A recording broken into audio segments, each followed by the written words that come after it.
So what do you think? I think we are very happy that we were here to witness the semi-finals because our team is now a beat. They have looked at Thunders very closely.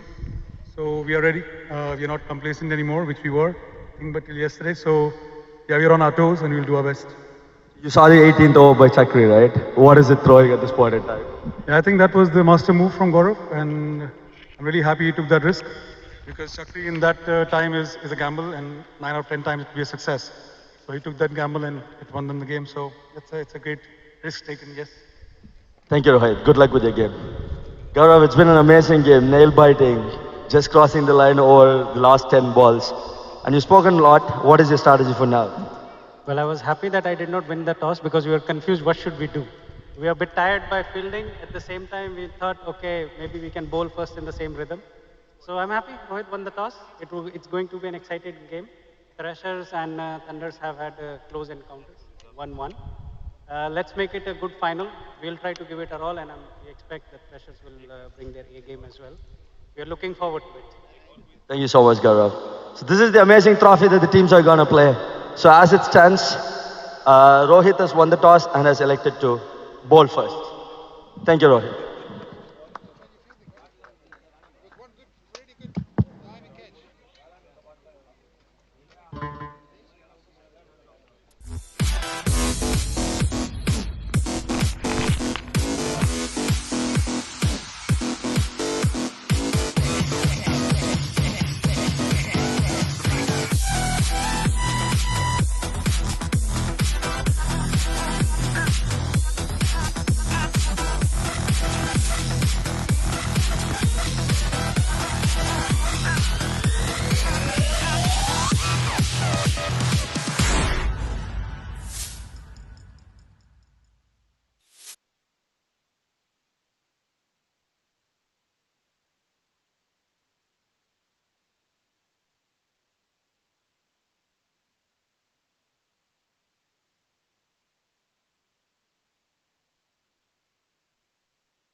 probably.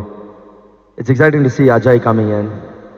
Ajay is an amazing left-arm bowler, and I think it's a surprise package that Rohit has pulled him in. Exciting bowler, has only played one league game, so it's going to be more of the batsmen need to see him through. And having a left-arm fast bowler, what a delight. Any captain's greatest strength is to use him early on, right?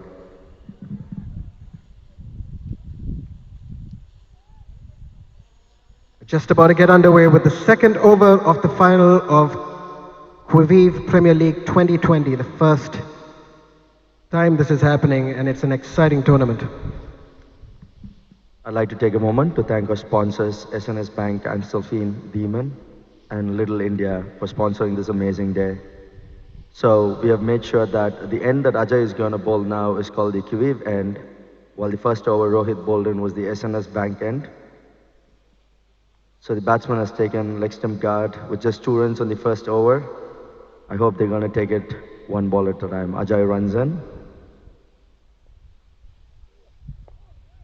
Nice one, right towards the wicket-to-wicket line.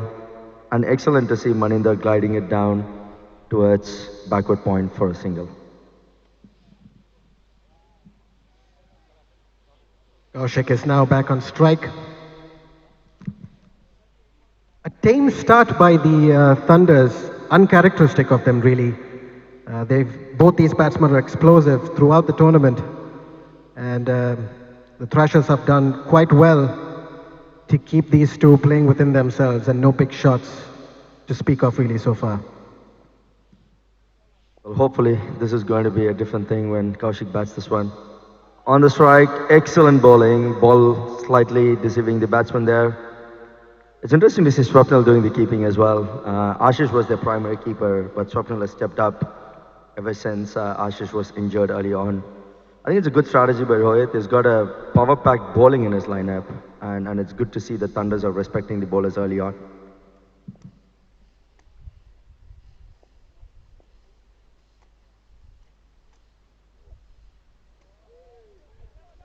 It's brilliantly bowled once again from Ajay. Some serious pep talk there from the keeper, Swapnil Bhachav, who also happens to be among the top batsmen on the leaderboards today. Well, for the tournament. What's also interesting is that they haven't led with Pradeep yet. He's the leading wicket taker for Thrashers. Yeah, I think that's the strategy that Rohit has pulled in with Ajay, bringing in the left-arm bowler into the equation. And remember, Thunders have got 2 left-handers on their end on the batting as well.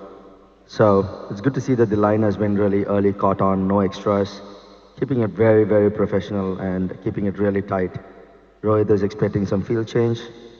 He's moving the deep fine leg all the way to the third man. Hopefully expecting a driving length ball for Kaushik. Ajay has bowled excellent 5 deliveries. He's just given 1 run, no extras. He's running in from the Quivive end. The pressure of T20 coming in. Kaushik comes down, plays a short wet, takes a leading edge towards the boundary down the third man. And that's the first boundary, breaks off the mark for Thunders in the Quivive Premier League 2020.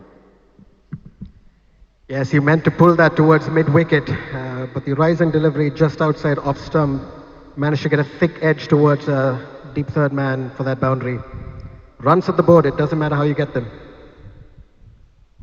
Absolutely, absolutely. Ajay is really calm. He thinks every single ball on what he's going to do. Let's see what he delivers now. It was an excellent full-on delivery. Kaushik has made sure that he has connected it well. It's a boundary towards the backward point region for the left-hander. So there's 2 boundaries on a trot, taking the Suns to 11 runs at the end of 2 overs. There's a beautiful cover drive there to get Kaushik another boundary.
Excellent bowling by Rohit on the off stump. Great direct hit on the stumps as well. Nice one gliding towards the offside for a quick single. It's time to really talk about our umpires as well. Andrew Bird, level 2 certified for umpiring and coaching, has been a patron for the club. He's been working with our youth for a really, really long time. Has set up our under 11, under 13, 15 and 17 for sixes. He's joined by Kailash on the other side. His first season in the Netherlands. Has been an excellent umpire. Represents the KNCB for the league games as well. I'd like to take a moment to thank both the umpires for extending their help to have this amazing finals. It's also a bit of work when left and right arm batsmen for Andy to move over to the square leg region. Let's hope Rohit can keep him on strike for a while. Either ways. Rohit runs in from the SNS bank end. It's a full ball, and then Kaushik has made sure that he has connected it. As it's going to be the catch by the professor of the dog. It's a drop catch early on, and it's going to cost them, hopefully. Kaushik has got much deserved luck. He's been in his prime form, and I think luck favors the brave. It's so evidently said. We'll have to watch out if it's going to cost a lot. Well, Professor is an excellent fielder. Does it surprise you, Anu? It does, and I gotta say, it's really going to cost them. Kaushik can really hurt you if you give him chances.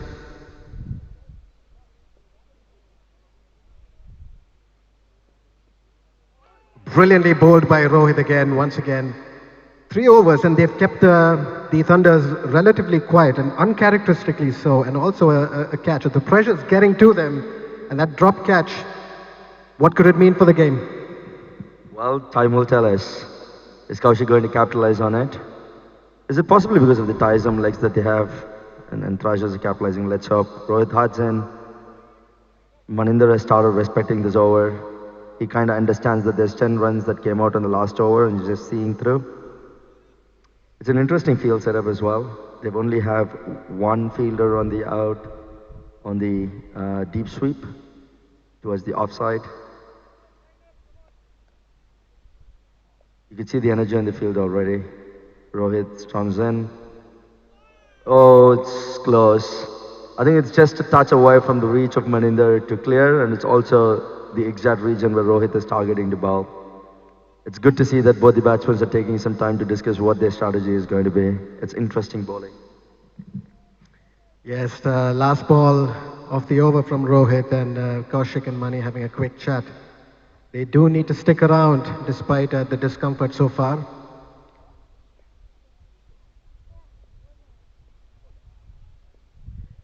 That's a wide ball, and that's 2 runs to the board. So that's 1 run, unlike the rest of the tournament, where you had 2 runs for extras. This is a more traditional 2020 game, and there's reball for the last ball.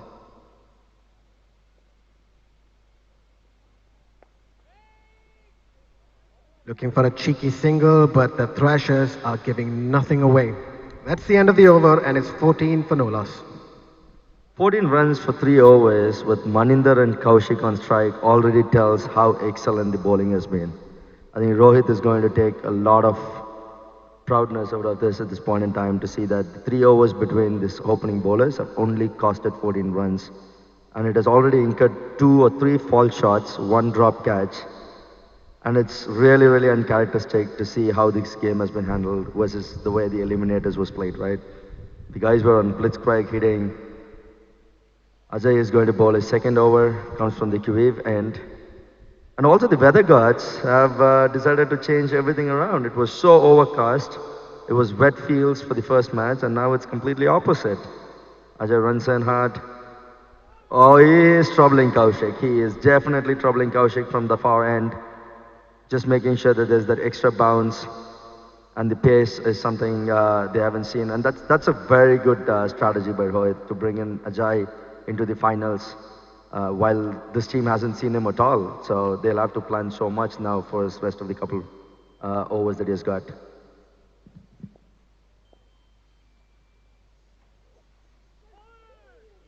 It's brilliantly bowled once again by Ajay. No, you're right, absolutely, Naveen. It was a gamble, and it's a wild card to bring a player who hasn't played most of the the tournament, and then he's hitting the ground running, literally. Bowling that bouncy, short of a length line and really causing discomfort to the batsman. Ajay is running in from the Quivive end. Very good defense by Kaushik, respecting the bowler at this point in time. Well, Ajay's credential speaks for himself. He moved from the Inaugural Cricket Club to us this year. He's been an Esther class player, so it's no wonder that Rohit has been able to pull this strategy. He's got a big pool, and he was very, very smart in his auctions and picking players. This guy has thought through, and it's good to call him a strategist. Ajay runs in again from the far end. Kaushik again hit on his arms. Looks like Kaushik is being troubled so much by the left-arm bowler.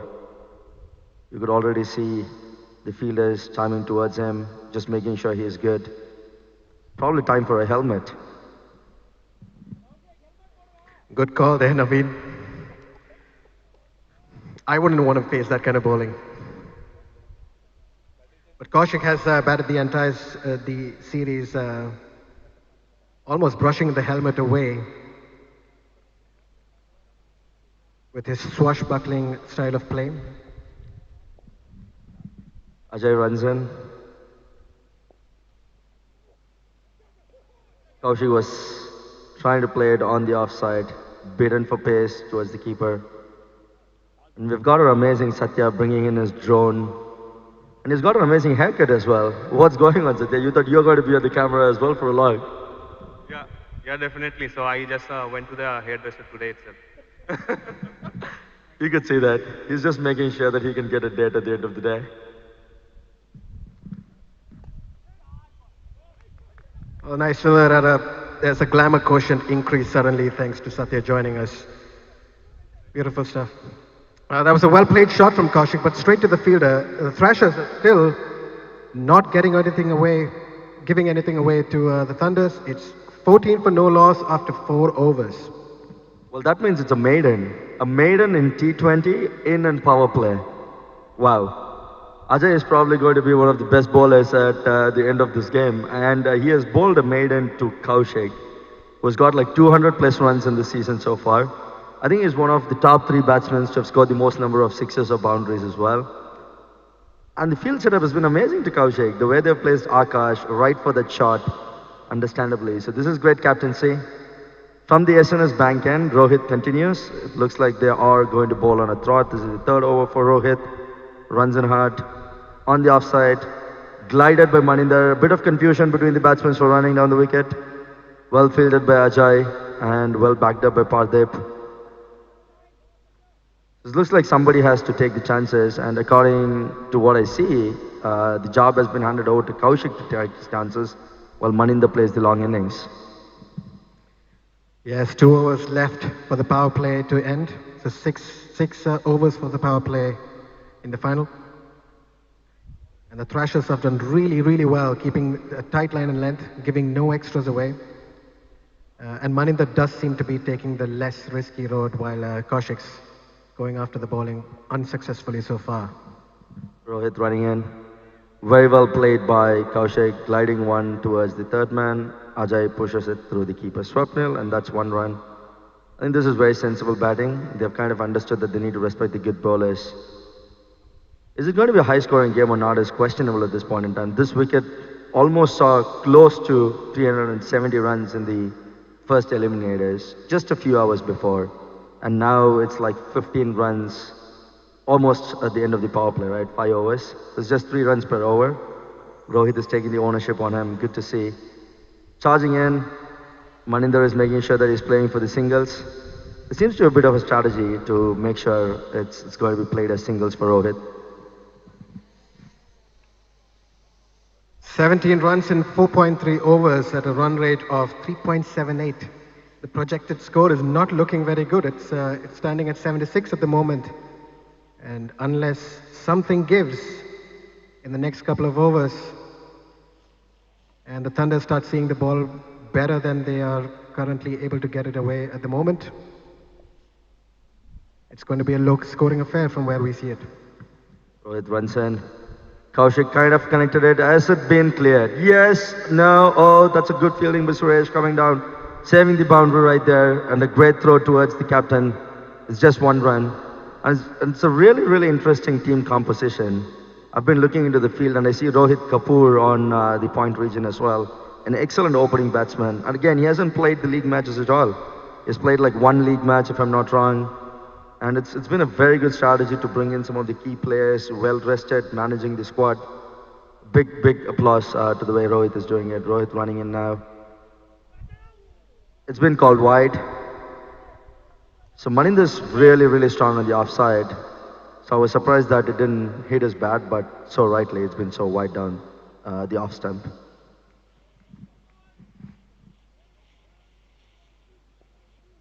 Rohit comes in to fire away at Mani. Mani is only able to... Oh, mishap on the field. A chance of a run out. You really need to watch these early wickets when the field is this tight. That's good fielding, but a shy at the stumps, bad luck not hitting it, would have been serious trouble for the Thunders. Pressure getting onto the Thunder's batsmen. Clearly, it would have been an easy run out, but it's good that it's been made a little complicated, and then both the batsmen survive. Is it going to cost Thrashers? It's very, very difficult to point at this point in time. Another catching opportunity, straight to the professor, and he catches it this time around. The pressure has taken Maninder away, and it's going to be Jami who will step in, hopefully at the number 3 position. And with that wicket, we got change in commentary. Ajit will replace me. Thank you, Naveen. Indeed, that's been very good pressure bowling by the Thrashers. So it basically means, Thunders were off to a fantastic start. I remember they had made 42 for 1 at the end of 5 overs of their innings previously. What a contrast to the score they have right now. Oh, welcome back to the panel, Ajit. Lovely to see you here. Yes, you're absolutely right. What an exciting match we had in the Eliminators, and it was a very high-scoring affair with 193 runs being defended by the Thunders. And now it's a much more tame start to their game, and they've lost their best batsman already with 19 runs on the board and 5 overs. The Thunders are under serious pressure now to build from here.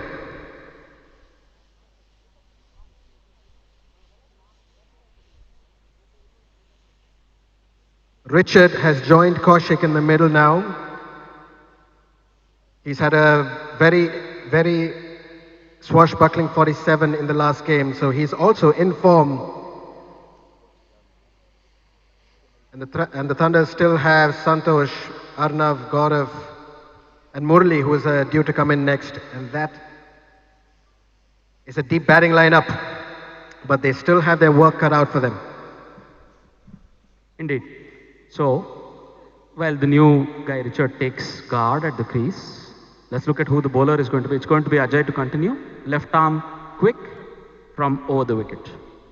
He's been doing a wonderful job. I think the length he's bowling, especially at the left-hander, he knows, it's almost clear that he knows the length he needs to bowl. There seems to be a good strategy that's happened behind the scenes. And I've played Ajay. He's a bit tough to get away, really. In he comes over the wicket. Again, a foolish length ball that Kaushik chooses to leave. That's an interesting strategy, but I think Kaushik has decided to stay, decided to take his time and take the game deep for Thunders. And that's not a bad strategy at all, I would say. Yes, I tend to agree. It's a 20-over game. It's only 5 overs down. It's a recovery and build-up time now. Oh, that's skied up. Chance of a wicket now. Oh, it's just landed in no man's land.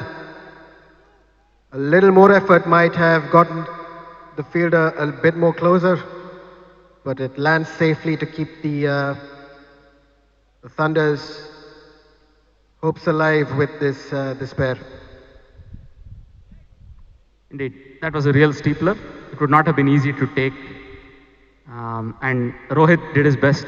It looks like it just evaded him. So it was a short of length ball, what has been on the menu right through. as far as Kaushik is concerned.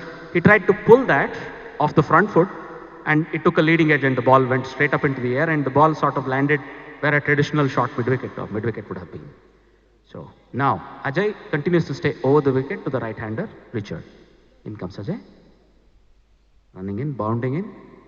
That's a foolish ball that Richard blocks beautifully down the pitch. I think Richard is also going to take the game deep. We have seen he has the game as well as the temperament to take the game deep. Let's see if both of these are able to, absorb the initial few blows. So this is the last over of the power play, Anup. Do you see some big hits coming?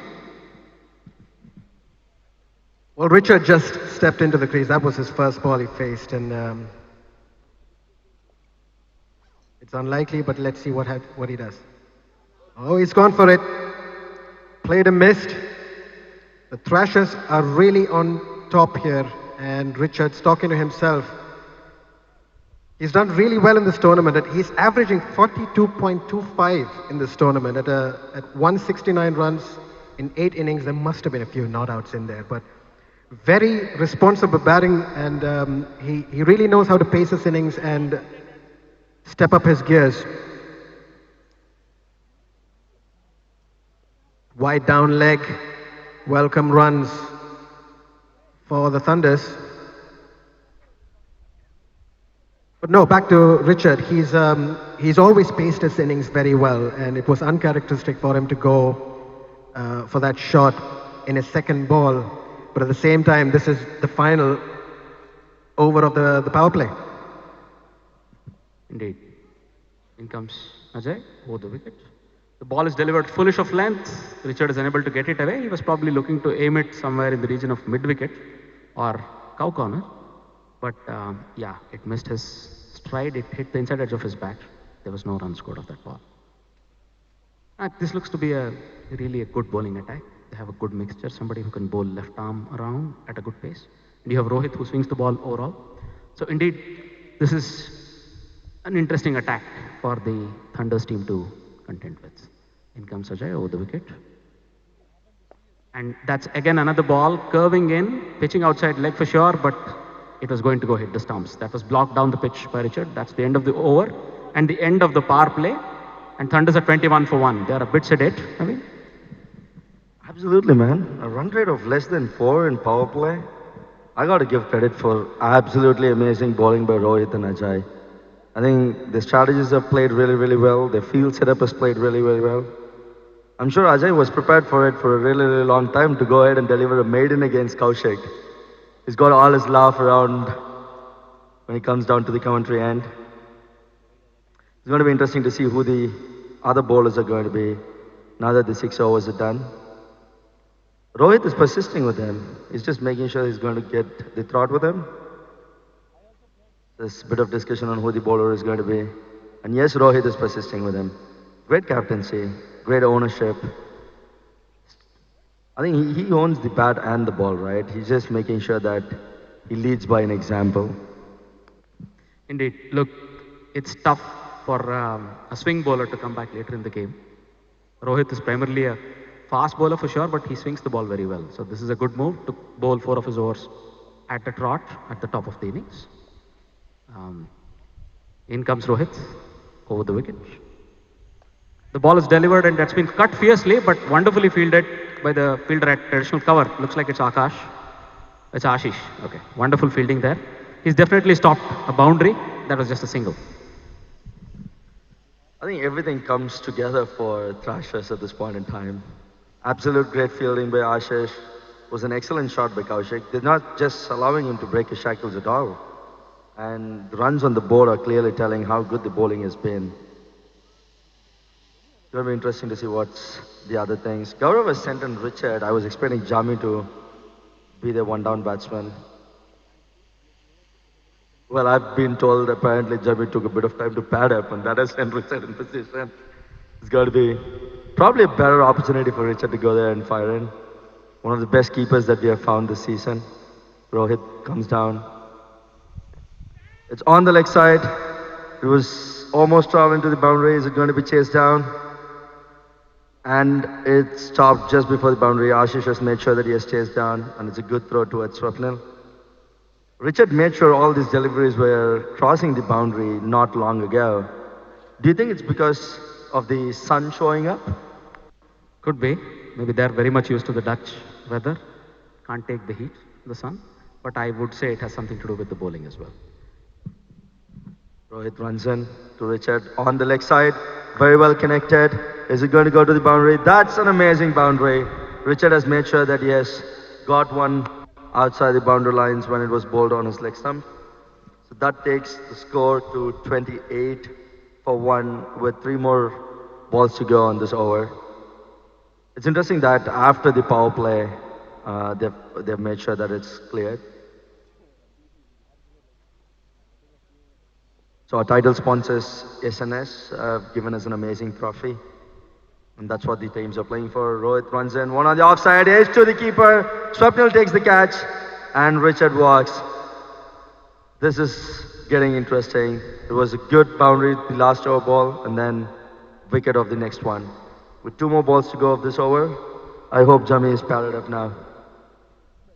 It looks like you're favoring a friend, maybe. You've been asking for Santosh Jami to come in, and your wish has been met. It's Santosh Jami walking out to bat. Well, I was there when he was hitting that 90 not out at Excelsior.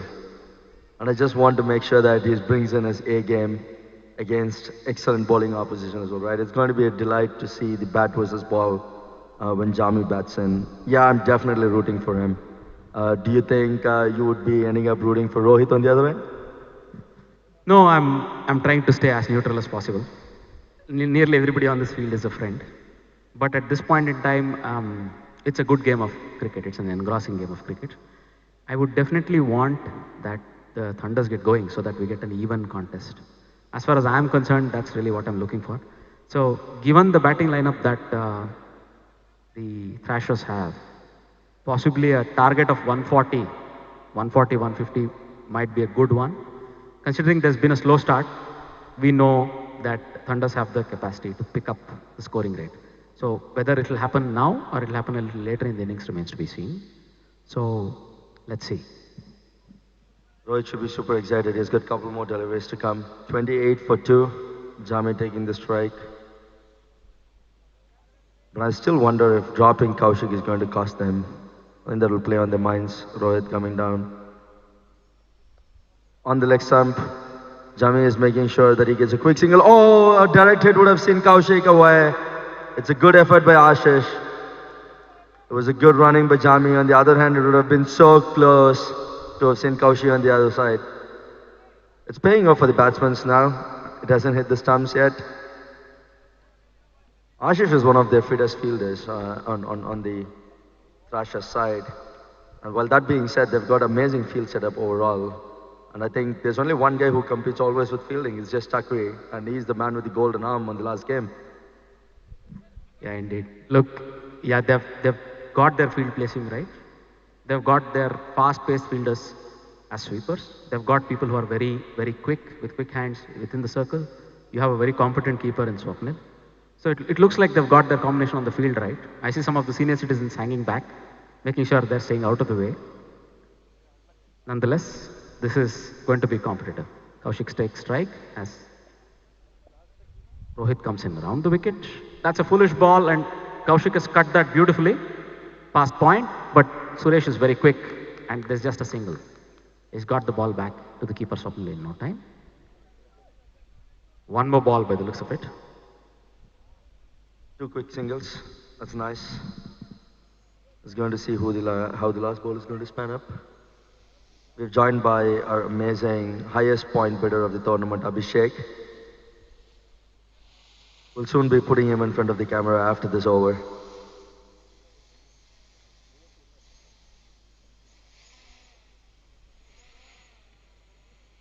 Satya is making sure the drone doesn't get hurt. He's just making sure it flies as high as possible.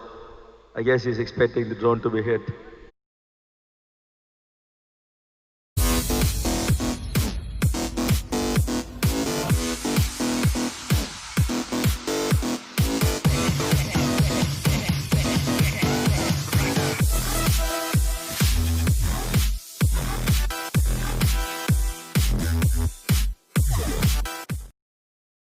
the other ends. Let's watch what Kaushik is up to. Ajay runs in hard. Kaushik moves there. It's on the leg side, and Andy calls it wide. I think these are welcome runs. Our amazing sponsors, SNS, Amstelveen, Demon, and Mindthreat. They should be over in the evening for the presentation ceremony as well. And our associate sponsors, Little India, Ajay runs in from the Quivive end. Kaushik shuffles across, hits one right down the long on region on the ground. It's a good single. There's so much bowling to come up as well. There's Suresh Maina, Pardeep Singh. It's a very, very rich bowling team at this point in time. But you just can't undermine the fans though. Indeed. Well, look, they have a very competent bowling lineup and they're bowling to their field. They're bowling the lengths and lines that you would look to expect from them. And yeah, I think it makes sense that they see off Ajay. He's been bowling wonderfully. Jami surveying the field with the ball, with the bat held on his shoulder. He's now ready. In comes Ajay over the wicket. And that's pumped up and hit through cover, but there's a deep set fielder. I think it's Savni. And the ball has been sent back. That's a single. Looks like, you know, when you look at the way they've started this innings, it looks like there's definitely a strategy. They've identified the best bowlers are up top, the two best bowlers, and then we'll have to see if you know, they can increase their scoring as soon as this specific bowler or these set of bowlers are done. In comes Ajay over the wicket. That's a hittable length, and Kaushik has gone after it, but the ball has gone right up in the air. Oh, that would have been a very tough catch. That would have been a very, very good catch. The ball was wavering all over, but it's been dropped. The ball went to the deep extra cover region, it's been dropped. Kaushik has been dropped twice, once missed on a run out, and it's going to be really, really interesting to see how it is going to go after this over. Ajay would be rooting to make sure that he gets his wicket in this over, having generated more than one opportunity. Comes from the Quivive end, runs in hard. Kaushik has made sure that he has glanced one on the leg side. A good fielding down the square leg from Akash. Goes to a single, and Jami takes the strike. Apparently, the left-right combination hasn't made any difference to the Thrashers as it made to the TroubleMakers. It made a huge difference with the left-right combination when they came in, but it's been completely different the way Thrashers have handled it. Ajay's got a couple more deliveries left. And the score has just been around 30. Ajay runs in towards Jami. They both have played too much together. Jami has respected him rightfully and made sure he has got a single.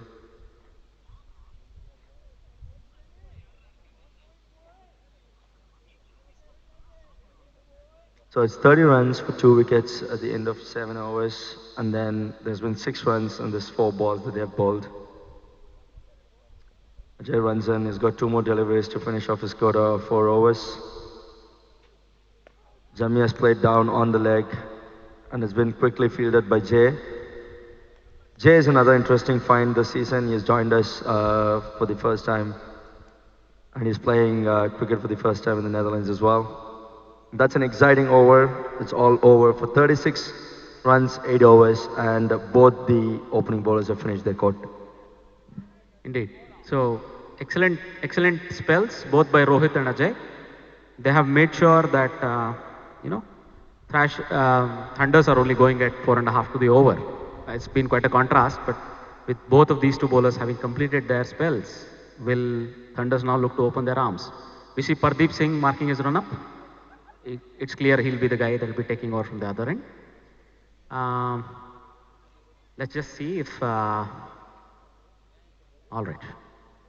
All right. Is this possibly what we should have done in the previous game, Ajit? Stick with the bowlers, make sure they bowl their quotes, or you think it could have gone either ways?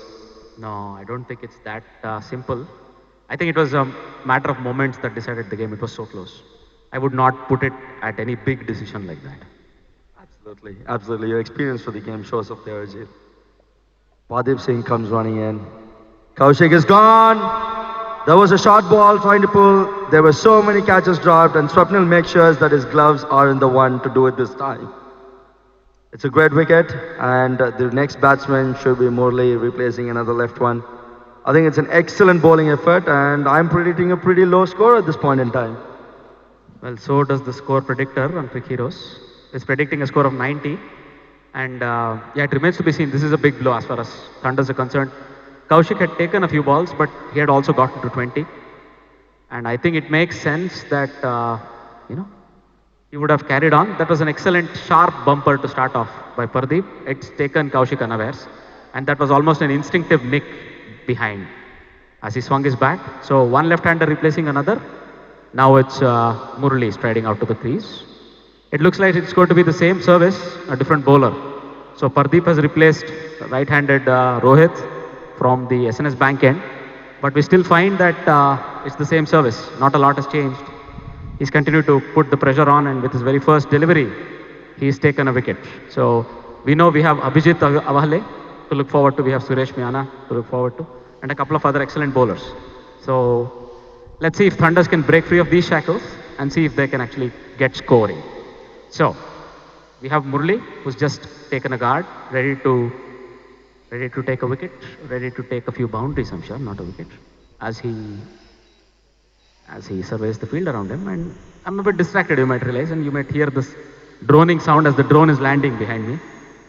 In comes Pardeep over the wicket, in fact around the wicket, and that's been played down the wicket back to Pardeep Singh. A length delivery that's been dealt with correctly. First ball, Murali Mohan blocks it back to the bowler.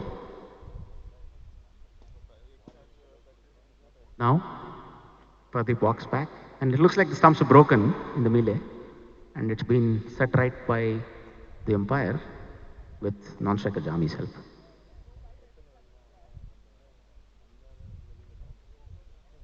All right, then we're good to go. In comes Pardeep around the wicket to Murali. That's it again, a good length ball on and around the fourth stump. Murali is not able to do much, but just block it down into the point region, which has been fielded by Suresh. It's interesting to see Suresh within the circle. He's usually very good, he's very quick. And in our teams, we prefer to keep him close to the boundary. But in this fielding setup, I can imagine he's right in the ring. In comes Pardeep around the wicket. That's nicked, but, well, nobody knew where the ball had gone. It was a French cricket shot with the ball being nicked and missing the stumps, and the ball has gone to the fine leg area where the keeper Swapnil has run and taken the fielding duties upon himself. Somebody else backs up at the striker's end.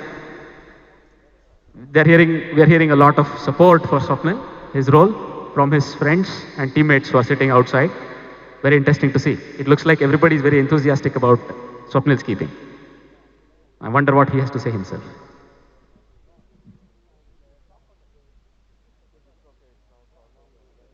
It looks like some of the brown or the golden, let's say, syrup may have had a say here, and some of them might be cheering on. In comes Pardeep over the wicket to Jami, who's bunt ready to mid-wicket, and they are looking for a quick single. That could have been interesting. Akash literally wanted to hug the umpire. I don't know what's going on here. We play a clean game.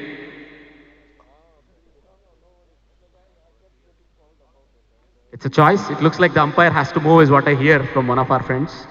But it's a choice. The umpire can choose to not move, because his position needs to remain fixed. The ball is on the ground. So anyway, so some singles being moved. Pardeep coming in. Murali is facing him now. Just made sure that the shoulder has given Murali a bit of a bounce to defend it. Excellent bowling at this point in time. Let's look what the scores read at the end of this over. They've been at 38 for 3 at the end of 9 overs.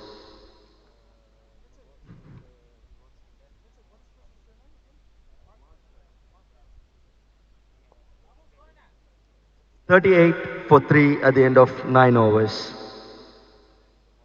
So they're going to with Abhijit Avale, who we call him as the professor, the doctor. I'm sure he's going to make sure he's fixing a lot of broken things at this point in time. But the ones that are broken are in the opposition there. So it's going to put a lot of pressure on Jami. I'm still rooting for that dude. If he stays there for the remaining 11 overs, I'm looking at 140 about in my predictions.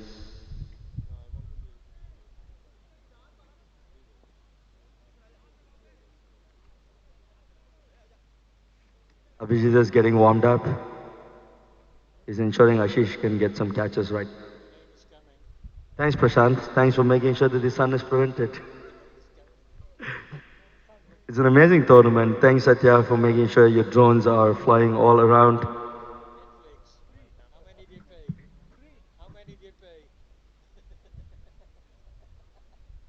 I'm sure they've got me at this point. Abhijit Awale right on the stumps, well defended by Jami.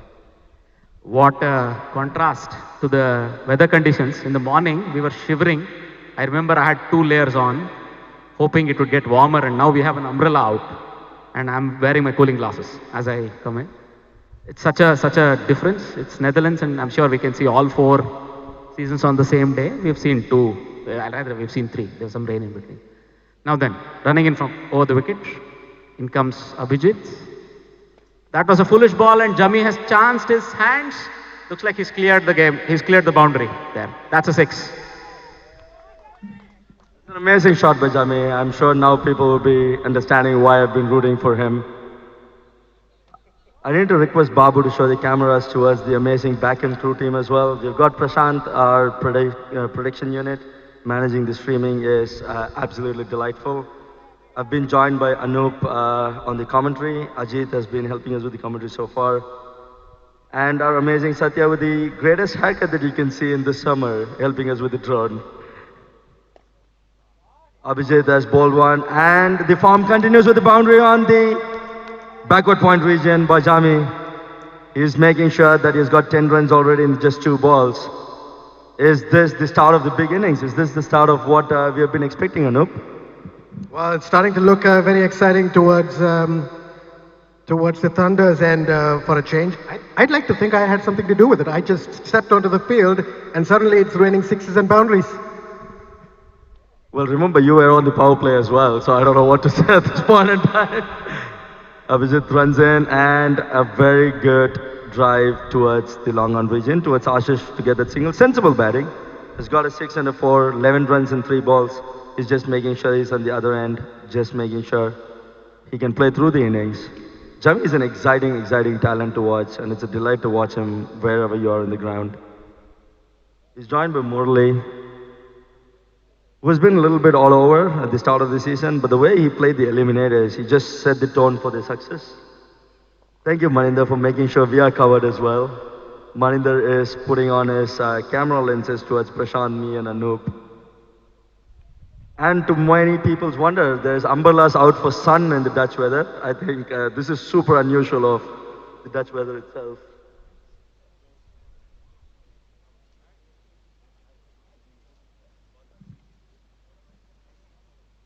Abhijit is running in over the wicket, making sure. Oh, he's been pushing in. He's beaten for pace or swing, whatever, and then Swapnil takes it. I think Swapnil has been an amazing wicket keeper. You reckon to comment on that, Anup? Anything on the past? You know, Swapnil kept so well before? I've not seen him much, except, certainly not when I played against him. But I can tell you this, Swapnil is one of the most energetic players on the field. It doesn't matter where he stands on the field, you're going to hear a few words exchanged. And if he's in the keeper, you know he's going to be buzzing in your ear. That's probably where Murli was pushing for that one. Let's see what Abhijit can bring this one. Brought one in, glided on the leg side. Almost carried, no, not really, not a chance. But it's good to see that the rest of the balls have been defended well, no loss of wickets. So at the end of 10 overs, it's 49 runs for 3 wickets. I think the run rate is half as what it was in the Eliminators. The rest of the 10 overs is going to define what kind of a chase we can expect from Thrashers. I think Thrashers would be really expecting for something less than 140 at this point in time, chase comfortably. Well, with their lineup of batsmen, Akash and Swapnil, really in form throughout the season, no total is big enough on most days, but a 140 total is is pretty doable for this side, absolutely. Prashant, the production guy, wants to join the commentary as well. Welcome, Prashant. Well, remember, guys, there have been 3 matches before this, and they've also been low-scoring encounters between the teams. So you can expect anything from these two. That's a good reminder for us. When the season started as well, I think 100-run games, there was at least 2 or 3 games, especially between these two. And the spin unit that Thunders have got can evidently come in and strike big. That's a good reminder for us, Prashant. Pardeep comes down, very well guided by Jami onto the backward point third man region for a single. Well fielded by Rohit Kapoor. The left and right arm combination is going to pay, and there's a lot of cheer that you can see for Rohit.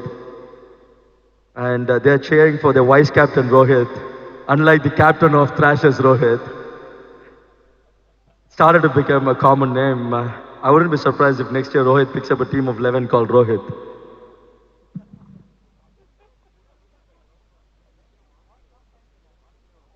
All said and done, you have plenty of participation on the field and off the field.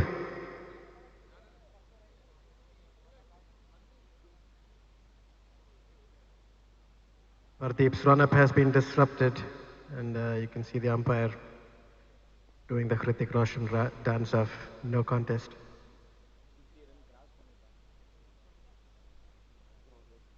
Pardeep to Murli. Through to the keeper. I think there's a lot of mind games. It's very unlikely the way we saw Kaushik play, Maninder play a little bit, and now Murli. I'm sure the strategies are playing really, really well. Well, Richard is laughing big, and yes, he didn't play unlike him as well.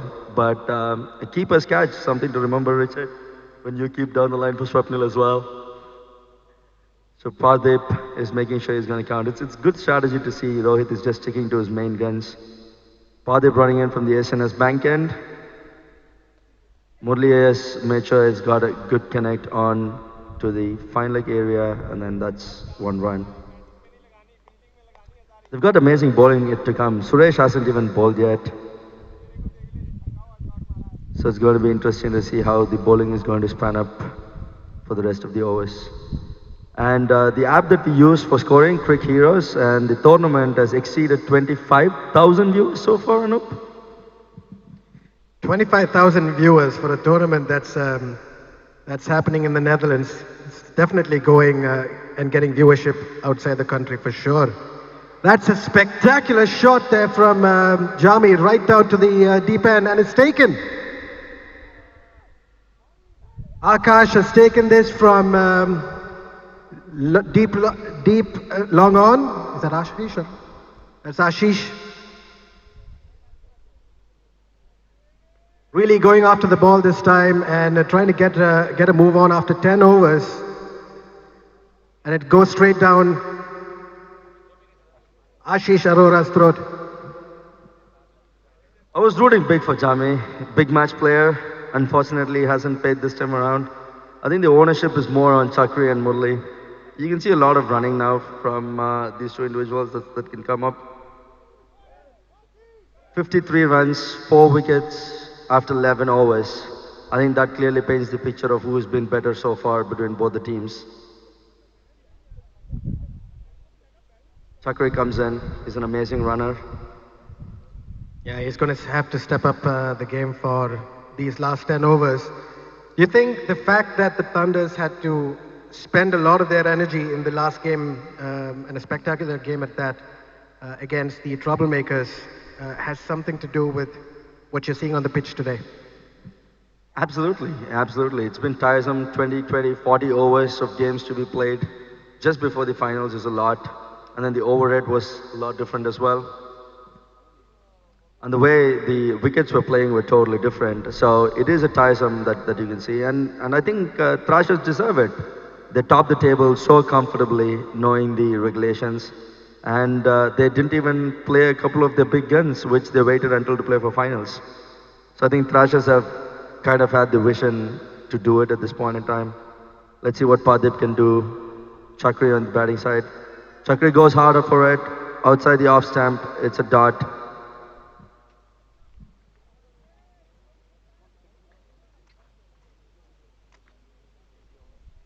That's 51 for 3 is the score on the table after 10.4 overs.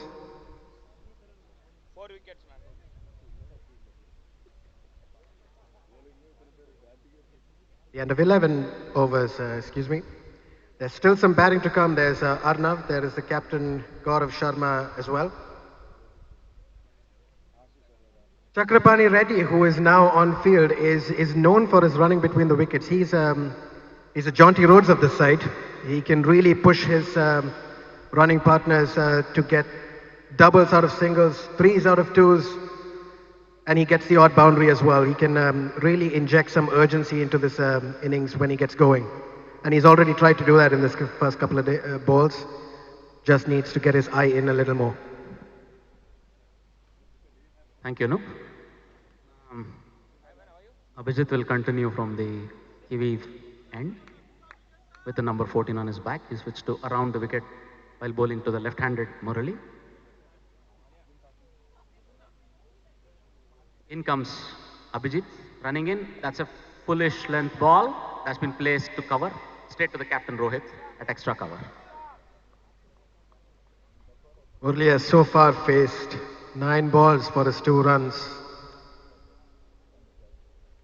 And in the last 10 overs, he is going to want to step that up at some point.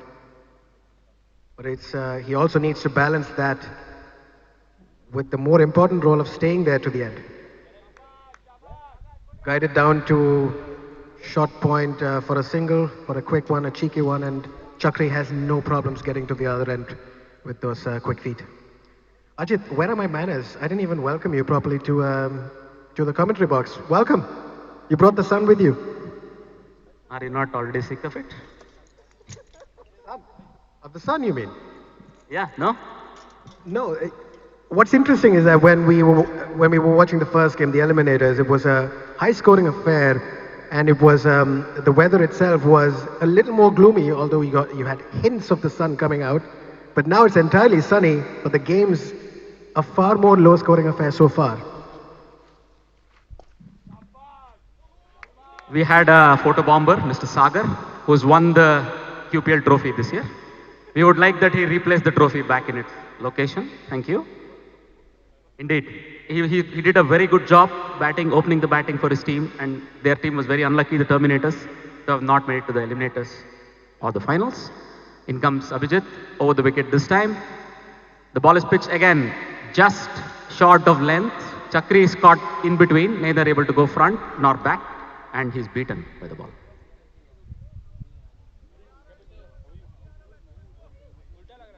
Abhijit continues to bowl the back of a length deliveries, keeping things uncomfortable for Chakri, who's just joined the middle.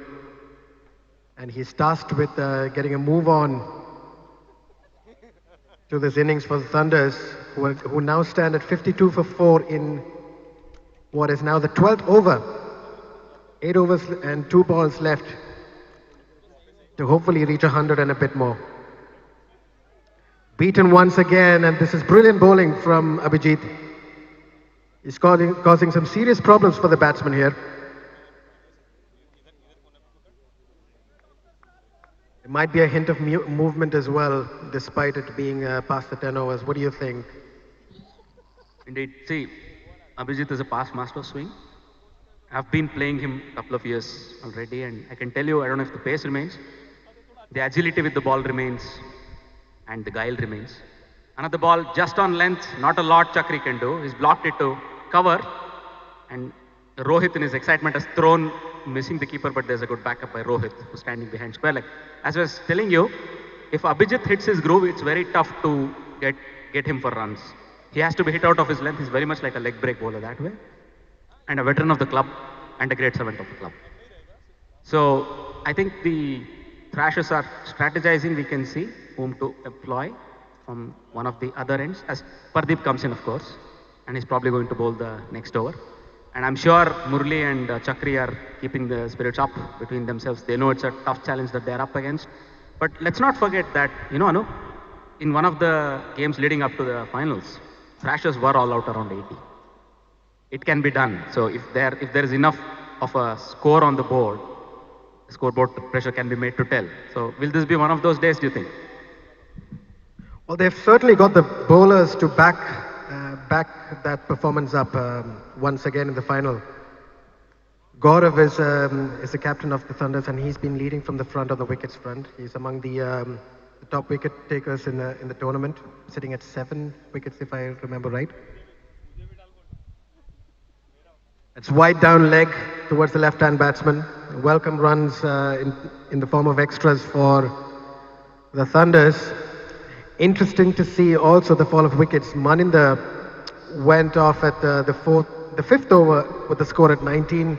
Richard at 28, Kaushik at 36 in the 8 overs, and Santosh finally at 51 in the 11th over, and the score now stands at 53 in 12, with just about 2 or 3 batsmen who can get a move on for this innings.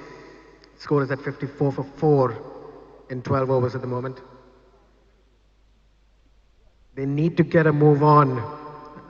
Despite their ability to, with the ball, the Thrashers have an illustrious batting lineup. Their openers can be devastating on their day, not to mention Swapnil Bachav, who's among the fastest batsmen, way above 100 in terms of strike rates, and he's probably hit more sixes than boundaries.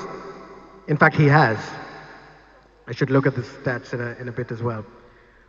What do you think their chances are for the Thunders, Ajit? Well, it'll really depend on how they finish the rest of the innings. But I, for now, would put the Thrashers firmly in control of this game. But you know how fickle the game of cricket is. If they can finish with 120, 130, anything is possible. In the meantime, out charges Chakri, trying to hit the length of Pardeep, but then all he's managed is a leading edge that just looped in a gentle manner to the fielder Akash, who's standing at traditional cover, and he's been dismissed. So it's Ashish, my pardons, it's Ashish who took a comfortable catch. It looks like Thrashers are not willing to surrender the control of the game. Somebody like Chakri tried, we saw Jami try and fail, and earlier we saw Kaushik try and fail. So it doesn't feel like they are overmatched, but one does get the opinion there is a difference in the bowling attack. And this could be a bit of a problem as far as Thunders are concerned. In comes Srinivas. If you remember, Srinivas was the hero. He won the game for Thunders once by striking 2 sixes in the last over. And let's see if he can bring a bit of urgency to the scoring. Murli is staying at the crease. He's sort of becalmed, not really able to get away. The strike rate is remaining under 100 runs per 100 balls faced. But, well, that's also an important role, do you think, Ani? No. Oh, absolutely. Murli does need to stay, despite his uncharacteristically low strike rate. He still has to power through for the rest of the innings and stay there. And you're right about Srini. He's single-handedly won a game against the Titans. I was in that game. It was a heartbreaking game. Until the 19th, until the penultimate over, really, the game belonged to the Titans, and Srini just took it away with an over and 2 balls. So there's some ability there. Murli trying to get that short ball away towards square leg, but succeeding only so far as to get it to fine leg with a tiny nudge. And with that, Naveen has joined me in the commentary box. Welcome, Naveen. Thanks, Anab. Pretty much a low-scoring game, looks like. Srini didn't play the last game, but he has come in. It's going to be interesting to see who he has replaced from their end.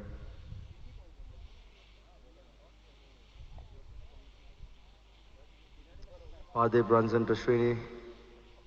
Srini as well left it outside the off stump. There's a bit of information on Srini. He was the one who turned around the game and made sure Titans were out of the tournament by hitting 2 sixes coming from nowhere. I'm sure that's going to be in the memories of Arun and Himanshu for a long, long time.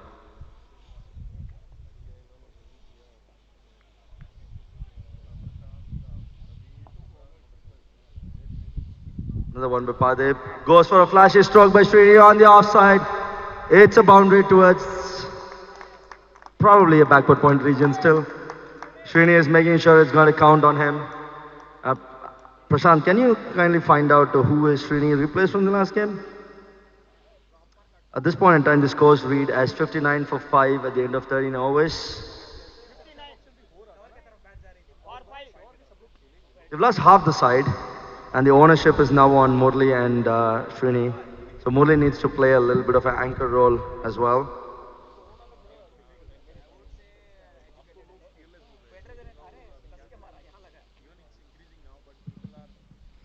Yes, Murli does need to see this innings through to the end. He's standing at 5 runs from 12 balls, but he does need to offer Srini the stability on one end to allow Srini to free his arms and go after the boundaries, as he has so successfully done against the Titans. It doesn't take too much time for him to get his gears up and running. He's already hit a boundary in the 2 balls that he's faced. But this is an exceptional bowling performance so far from the Thrashers. No one's gone above 6 per over. The captain leading from the front with an economy of 4.75 and 2 wickets, and Pardeep has been the pick of the bowlers with 3 wickets in his 3 overs and an economy of 3.67. That is unheard of in this tournament, Naveen. I think Prashant already reminded us, it's not unheard of. In the first few games, it's between these two teams, right? I think they were chasing 101 in 20 overs. That was a definite less than 5-6 runs an over. Savneet Singh comes in for his over. Murli has hit the shot towards the deep fine leg region for a boundary. Very well connected. The ball took a bit of a time to travel, but it's an amazing 4. He's been joined by his family in the watcher's crew as well. So he's taking a bit of pressure on himself for that angle. Well, he is definitely making it worth their while. He took his time. That was the 13th ball that he faced before he really freed his arms to smack that short ball away towards deep fine leg for a boundary. Great shot. Savneet's first ball has found the boundary on the deep fine leg region. There's an immediate fielder going down there, Akash. Savneet comes in again. One outside the off stump, very well played by Murli, has got a single, guided towards Rohit on the point region. I'll have to go ahead and find someone in the Thunders team to see what their thinking is. I'll see if I can invite Jami on.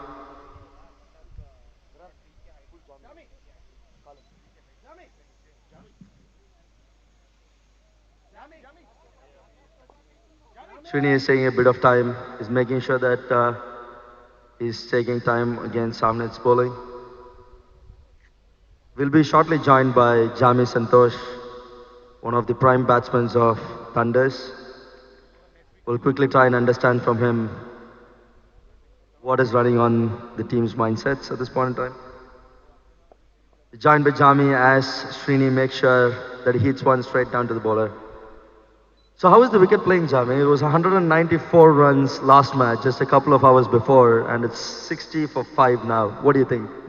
I mean, these guys are bowling well. These guys are seaming. You can see Ajay and Pardeep, they were on the mark. And I think if we can score 120, 125, that should be a good score. Well, I think it took the time to criticize the bowling on the other side for the first match. And that being said, Srini took an absolutely stunning liberty cover drive. It's just that there was a fielder on spot, Ashish, for a single, puts Murli back on strike. So you reckon 125 is going to be a good score? I think so, because if we can get a couple of wickets, we should be in a position to win. Someone like Swapnil, Akash, they are in prime form, and if we can take them, that should be fine. We should be in a good shape. Absolutely, absolutely. So 125 is what you're rooting for. Quick other question. So Srini replacing Amol Karam. What's the thought process there? Amol is just a bit medium pacer, and we want to give a variation. We want to bring a variation, having a leg spinner or more like a top spinner, so that it bounces a bit more. This is very, very well strategized by Gaurav. Thank you so much for joining us, Dummy. Appreciate it. So it was a good bowling by Savneet, missed by the batsman, taken by Swapnil.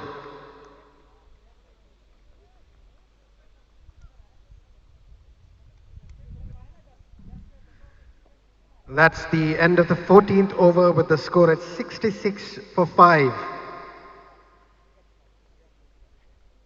The Thunders have about 6 overs to make the most of and try to get the score to move up above the 100-run mark. Because with the batting talent on offer with the Thrashers, 100 runs is going to make things just about competitive.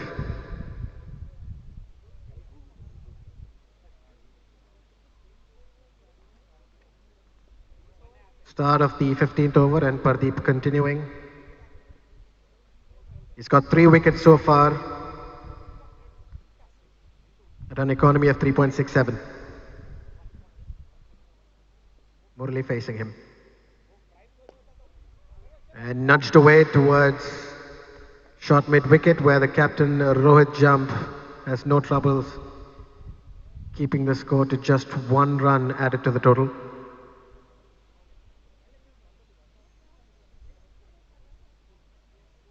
And that brings Srini to strike. He's already hit a boundary in the 5 balls that he's faced. He's facing Pardeep's wily medium pace. A nice carry there for Pardeep, straight to the keeper Swapnil. Not a lot that Srini could do with that one. He's going to have to wait till it comes into his zone to make the most of it.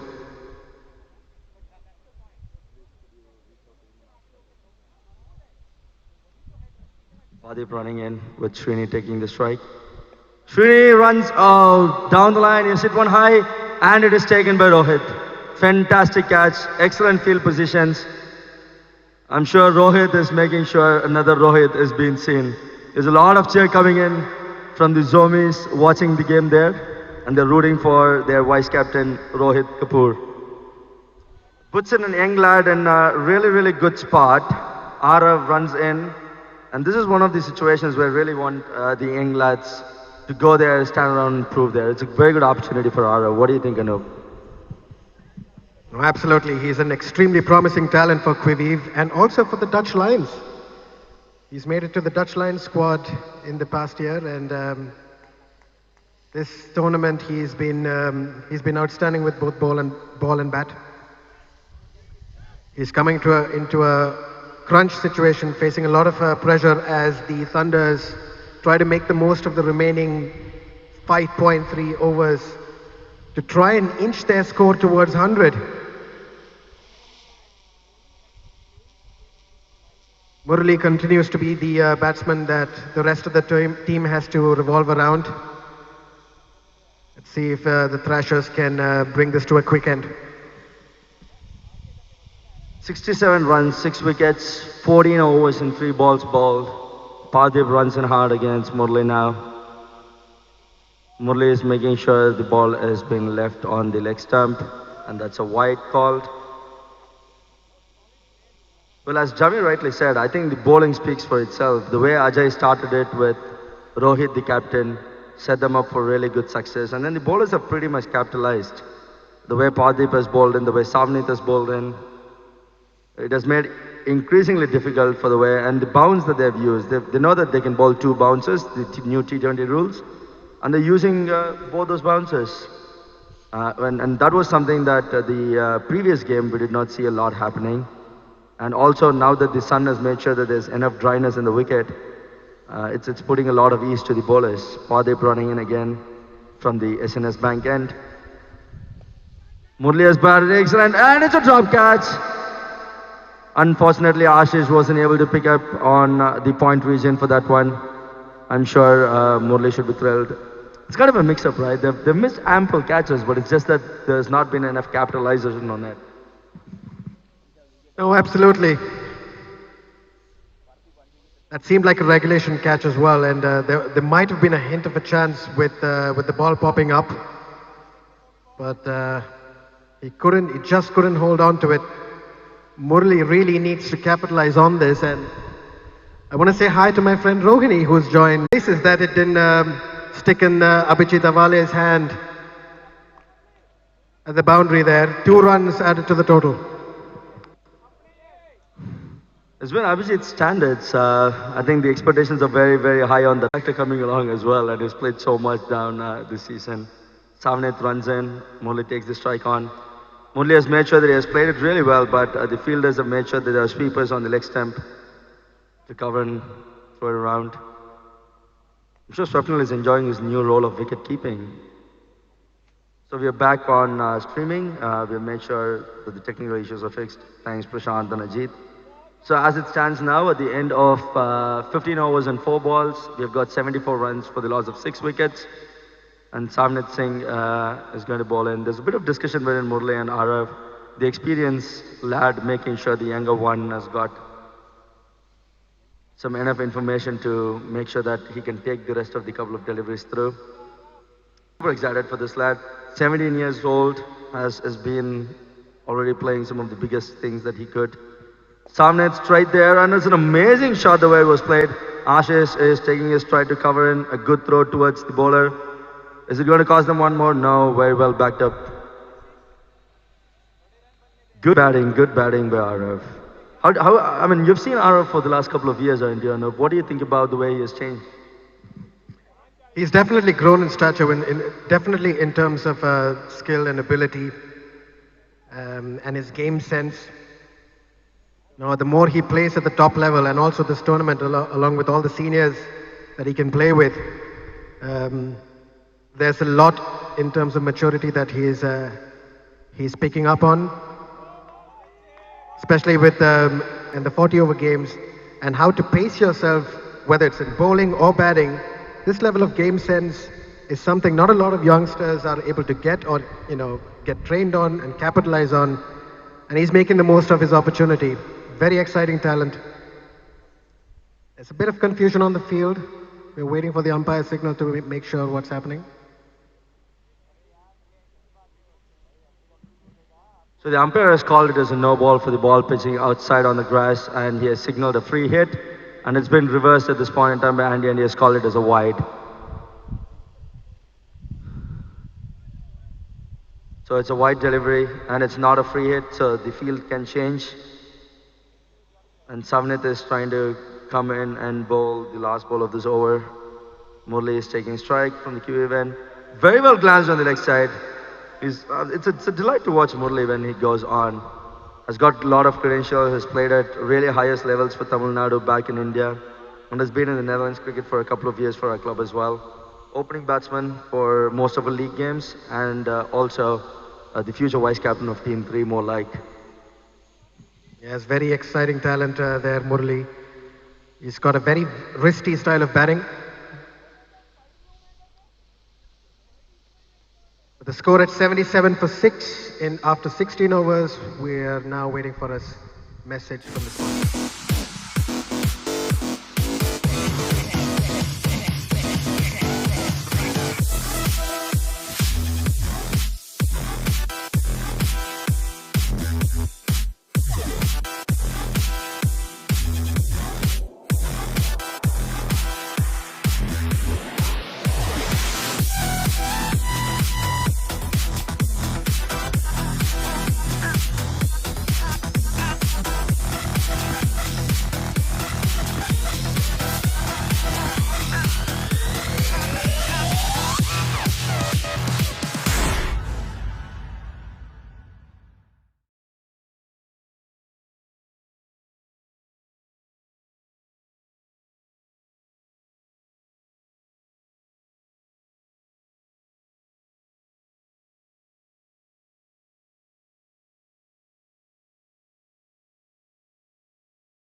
going on behind the scenes to make sure that this streaming unit, the commentary and everything is going on and it's placid. Welcome to our sponsors who have helped us and for the game itself. I'm joining Ajit at this point in time with Abhijit running in, Murli taking strike. Murli has moved, played one towards the mid-wicket region, and Ashish has made sure that he has grasped it, and that's a quick 2 runs, and the drone is taking off by Satya as well. Thank you, Naveen. That was interesting to hear versions of what people on the field would think, or people involved in the game would think the game would go. Now, coming back to the events at hand, I think Murli is going to be crucial as far as the fortunes of Thunders is concerned. He's held them together. He's now beginning to accelerate as well. In comes Abhijit around the wicket. That's a short of length ball. Murli literally swung himself off the feet but can't connect. No run to be had there. An interesting choice. One can think that Arav has been promoted and he's been doing really well. In the last 4 overs, we are definitely into the slog. One can think if they can cobble together another 20 to 30 runs here, 110, 115 run target would be very interesting. In comes Avijit around the wicket. Again, it's a carbon copy of what happened in the previous ball. The ball was a little fuller, no doubt, but Murali Mohan swung and connected with air. Murli is playing a very good innings. He's been the anchor of this innings at this point in time. Came in after Kaushik's wicket, and he just made sure. Well, let's hope the commentator's curse doesn't jinx it. Indeed. Nah, it's going to be fine. Another foolish ball, but, well, you have an excellent, let's say, you should be buying property or buying a couple of lottery tickets today, Naveen. The moment you said this, Murli has been dismissed. I think Thrashers are supposed to thank me for this wicket. It's the commentator's curse that falls in. We got the captain Gaurav taking a couple of strides in. Gaurav has got another 20 more balls to make sure he can get a quick 30. And we've got pretty good more batting down the line. We've got Vinod Rampader up already. And I'm yet to see who other batsmen are. Or is that the last? We've got 8 wickets down. Arav left. I would say it leaves Arnav. Arav's already batting.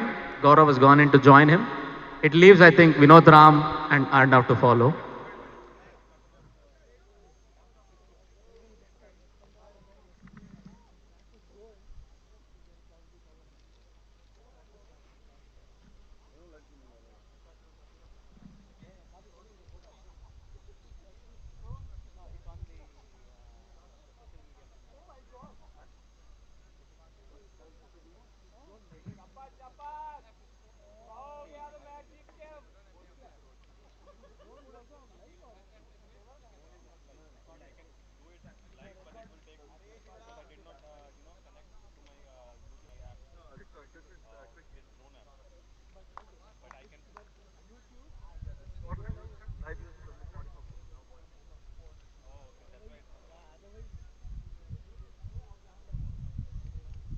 So it's going to be Abhijit bowling the 16th over or the 17th over, Prashant. So Abhijit is bowling the 18th over and the scores are 87 for 7. And there's 2 more overs left. It's going to be interesting to see how many runs can be scored in the next 16 deliveries. The drone has gotten an image capture going towards Suresh, or possibly the next batsman who needs to walk in. Abhijit running in from Quivive end, beaten RF, the ball has been gone towards the keeper. The conditions are quite changing, it's becoming overcast again. So Satya, do you want to tell us something about your drone? Well, yeah, this is not a paid weeding which I am doing, but it is a DJI Mavic Pro. It is a nice drone. I have been trying for a while, not for long, but it is really nice. It can hover, even if you are not an experienced person, you can still use it easily. There are a lot of automatic modes. So it's fun. I'm still learning. So probably next season I will have much better coverage. Thank you so much, Satya. Thank you so much for coming down and helping us with the coverage. A little bit of a mistimed shot leading to a single, falling in no man's land. It's going to be interesting to see who the 19th and the 20th overs are going to be, and we'll go to a short commercial break.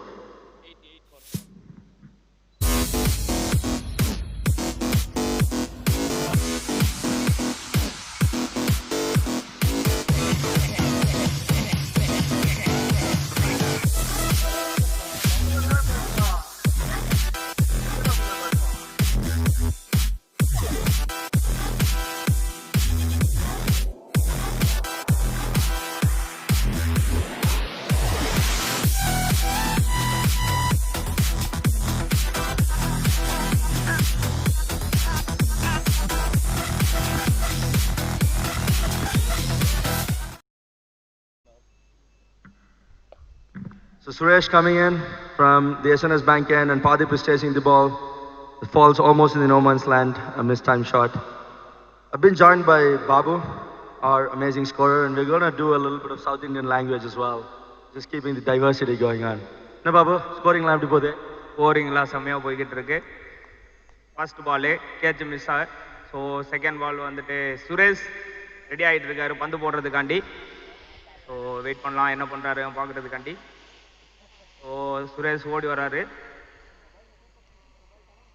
So நல்ல பந்து, அருமையான catch, கீப்பரிடம் சென்று கையில் புகுந்து கொண்டது பால்.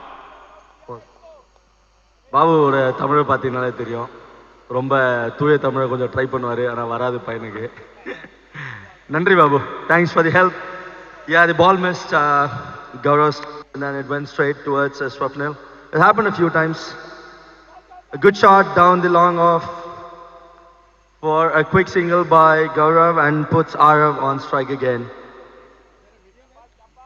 I'm sure the Thunders are already roaring to prepare for what they need to do in terms of the field.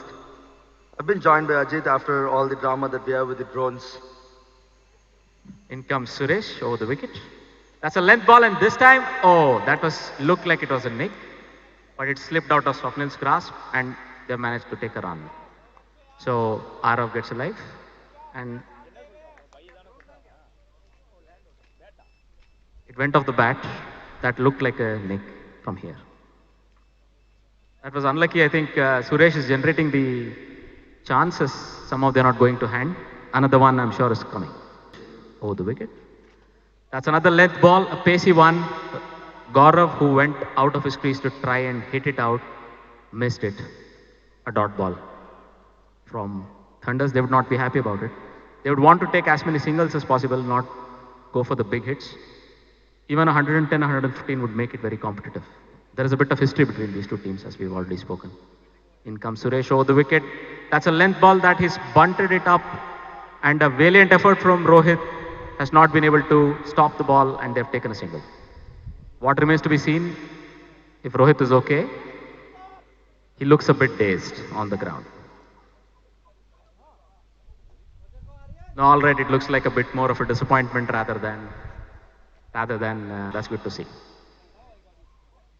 No, both the batsmen are slowly walking towards him, and everybody wants to know if he's all right. In the meantime, people are changing ends. Abhijit has the ball in his hand and is quietly walking.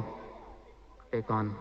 No, I think it looks like Rohit has winded up because of this landing heavily on his front. He's winded up a little. He founds a bit wound up. We would like to take a moment to say our thanks to SNS Bank for sponsoring the QPL and providing us with a wonderful tournament trophy, a rolling trophy, the QPL trophy. That is going to be, we've seen it before in wonderful images, and now we can see this.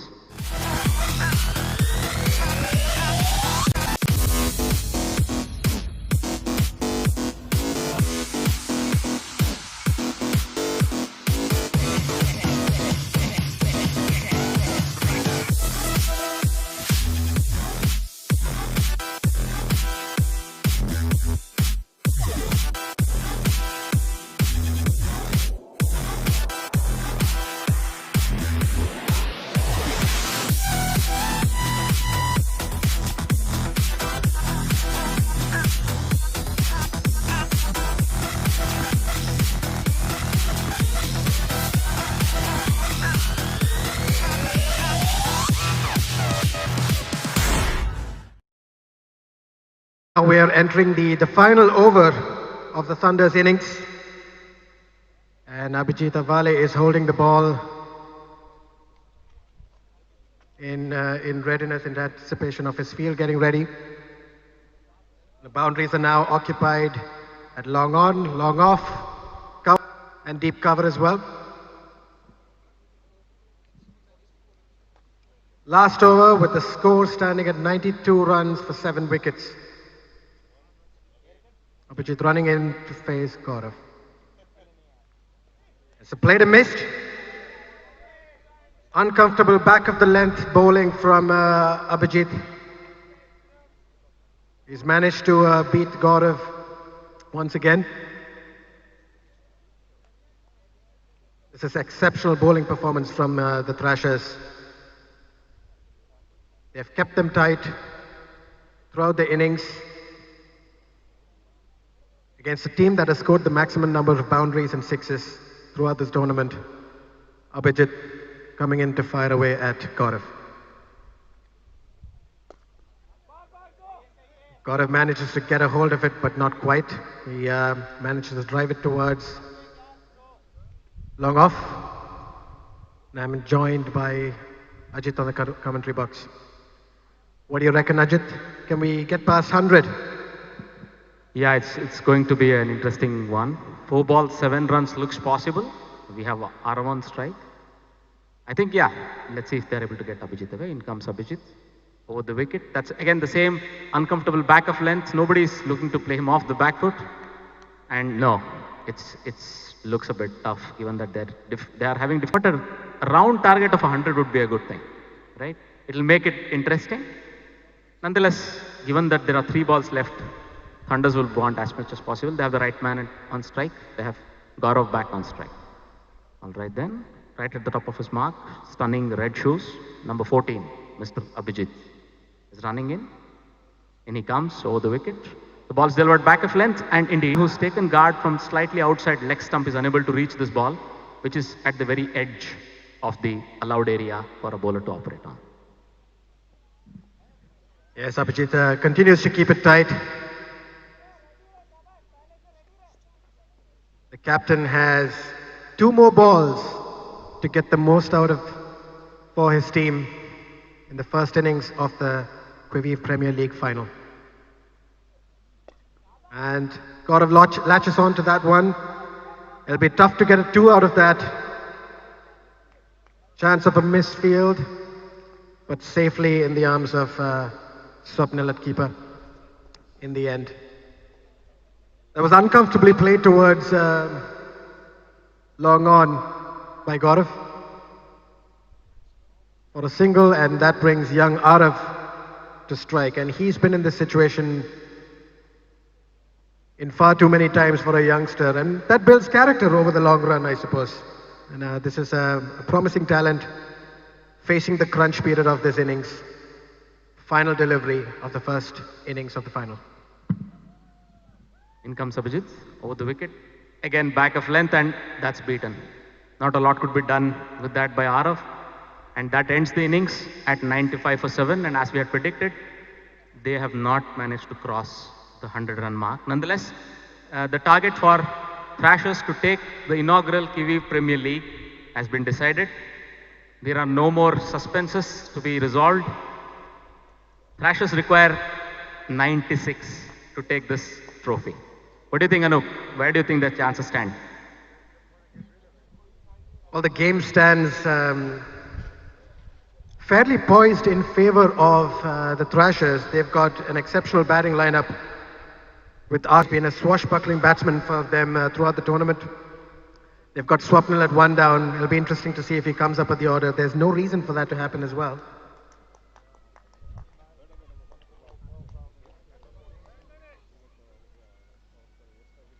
But as the players come off the field, the umpires leading off by the umpires.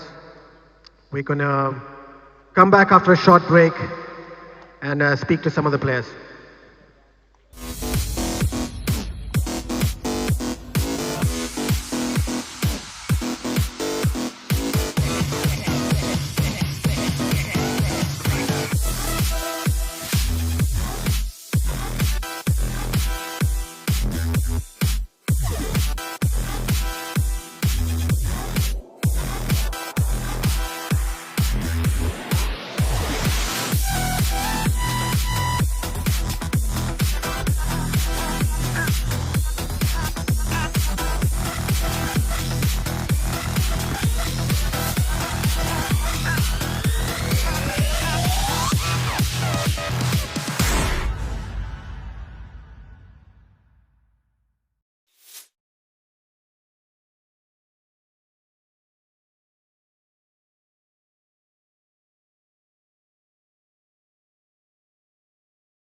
अब हमारे साथ first innings के best performer Pradeep Singh हैं। तो प्रदीप, आपको क्या लग रहा है? आपने 4 विकेट लिए 14 रनों पे, पूरे अपने 4 ओवर कराते हुए, कैसे लग रहा है? भाई अच्छी फीलिंग है। फाइनल है, फाइनल में अच्छा करने की कोशिश कर रहे हैं और ठीक है, मैच जीतना जरूरी है। सही बात बोला। आपको क्या लगता है, जीतोगे? We do our best, we have to bat well. सही क्वेश्चन है कि कितने ओवर में जीतोगे, बट उससे पहले ये बैट्समैन से एक चीज है कि आपका पहला गेंद बाउंसर था। आपने देखा जो बैट्समैन एक तरह से खेल रहा था 6-8 ओवर, आपने उसको पहले गेंद पे आउट किया, बाउंसर डाल दिया। क्या आप अपना सोच विचार समझाएंगे हमें, क्या सोच रहे थे आप जब जो ओपनिंग बॉलर थे ना, उसको पहले से वो मिस कर रहा था, तो मैंने शुरू किया, मैंने कहा पहले पीछे कर रखे, यही मेरा वो था। बाकी धन्यवाद, बहुत अच्छा बॉलिंग कराई और हम आपको शुभकामना देते हैं आपके परफॉर्मेंस पे और ये होप करते हैं कि आपकी टीम आगे जाके जीते। Good luck. Thank you.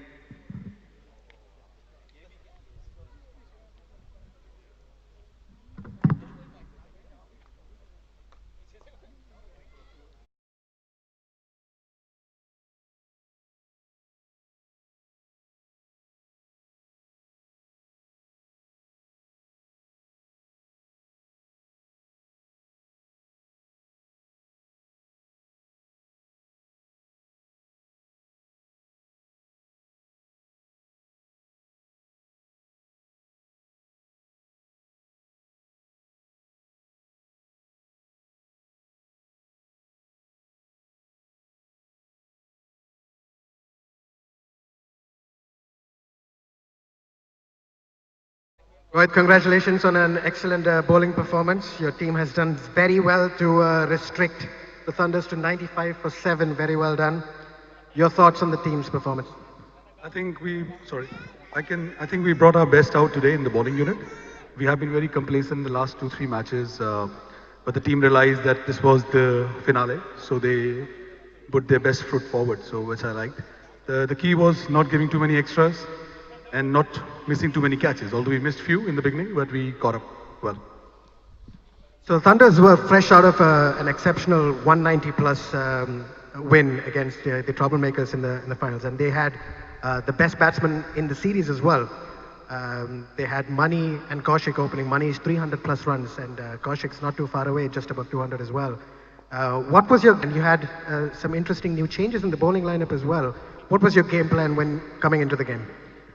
I think one thing that helped us was to see them bat in the previous match. And what we did this time is not to play on our strength, but to play on their weakness.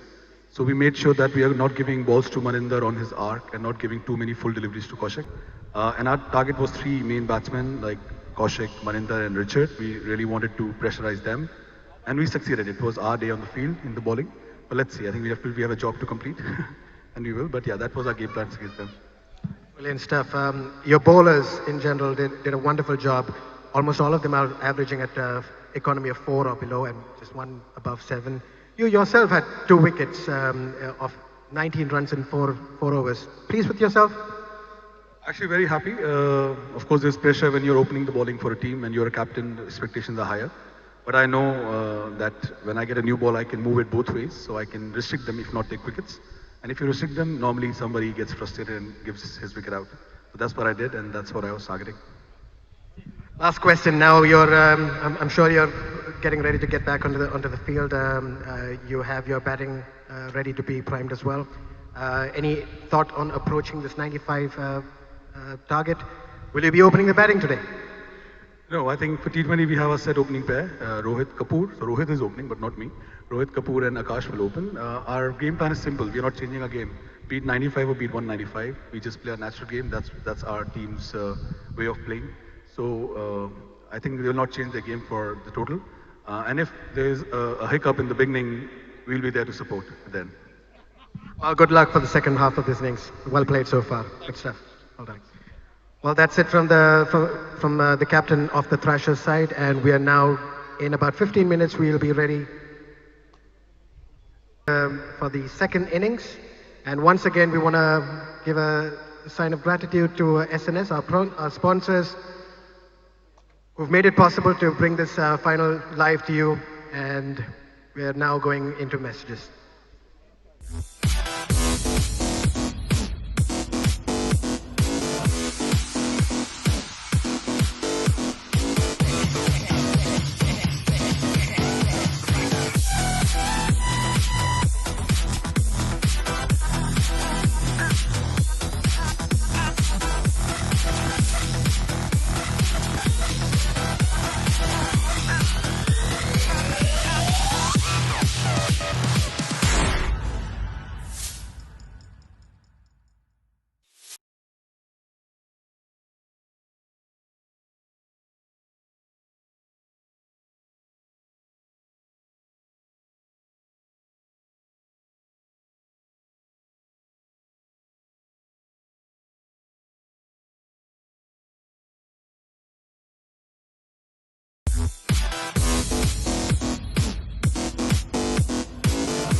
Okay, we are just about ready to start the second innings of the Quivive Premier League final, sponsored by SNS Mortgages in association with Little India.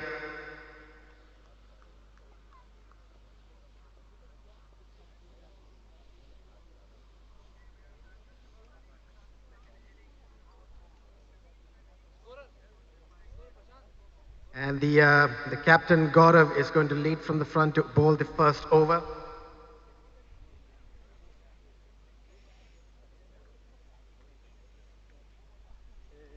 The opening batsman, yes, it is Akash facing the first delivery.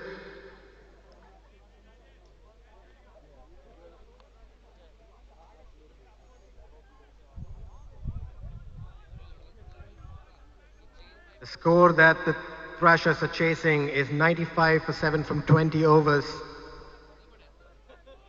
And the two batsmen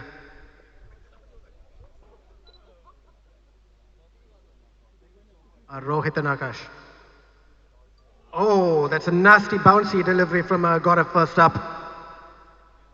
Guided down to third man, not so intentionally as he would like it. Rohit Kapoor is at the non-striker's end as Akash faces the first delivery, or faced the first delivery. I'm joined in the commentary box by Amitava, a fellow Titans teammate. How are you doing, Amitava? Yeah, I'm doing great. Had a great Saturday, and it's a quite an exciting match. I mean, just don't go by the 96. I mean, it can be quite a humdinger, especially because Thunders have a good bowling lineup. They had a great win, so I'm quite certain that it's not going to be a walk in the park for Thrashers. But I'm hopeful for a very exciting final. But let's see. May the best team win. Yeah.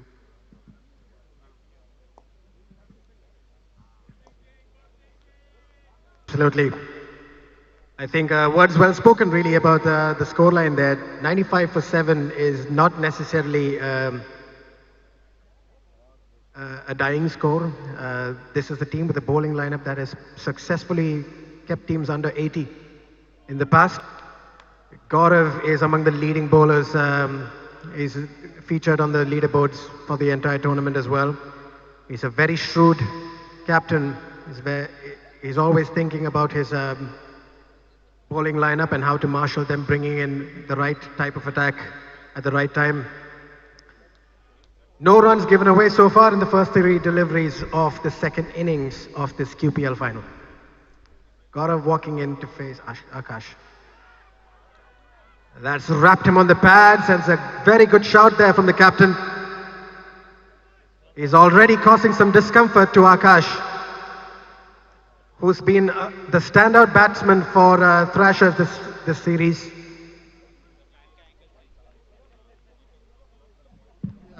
96 can be a very tricky score. I mean, especially because you don't know whether you will play a natural game and go for the shots or you just bide your time. I mean, it's one of those scores where it can go either ways. If Thunders can get some early breakthroughs, we are in for a really interesting and exhilarating Saturday afternoon. So now Gaurav has done so first, and Akash playing a beautiful square drive and single, and now we have Rohit on the strike. So I think Thunders, they have nothing to lose. They will go for the kill from ball 1. And looking at Gaurav's first over, I think they're doing just that. They have a pretty aggressive field. They have a slip in Kaushik. The fielders are close in. The best catchers are close in. So they are definitely going in for the kill. So don't give up on Thunders as of yet. Anu, back to you. Gaurav bowling in towards the Quivive end. Coming in from the Quivive end. It's the end of the over. And the score is 1 run for no loss after the first over.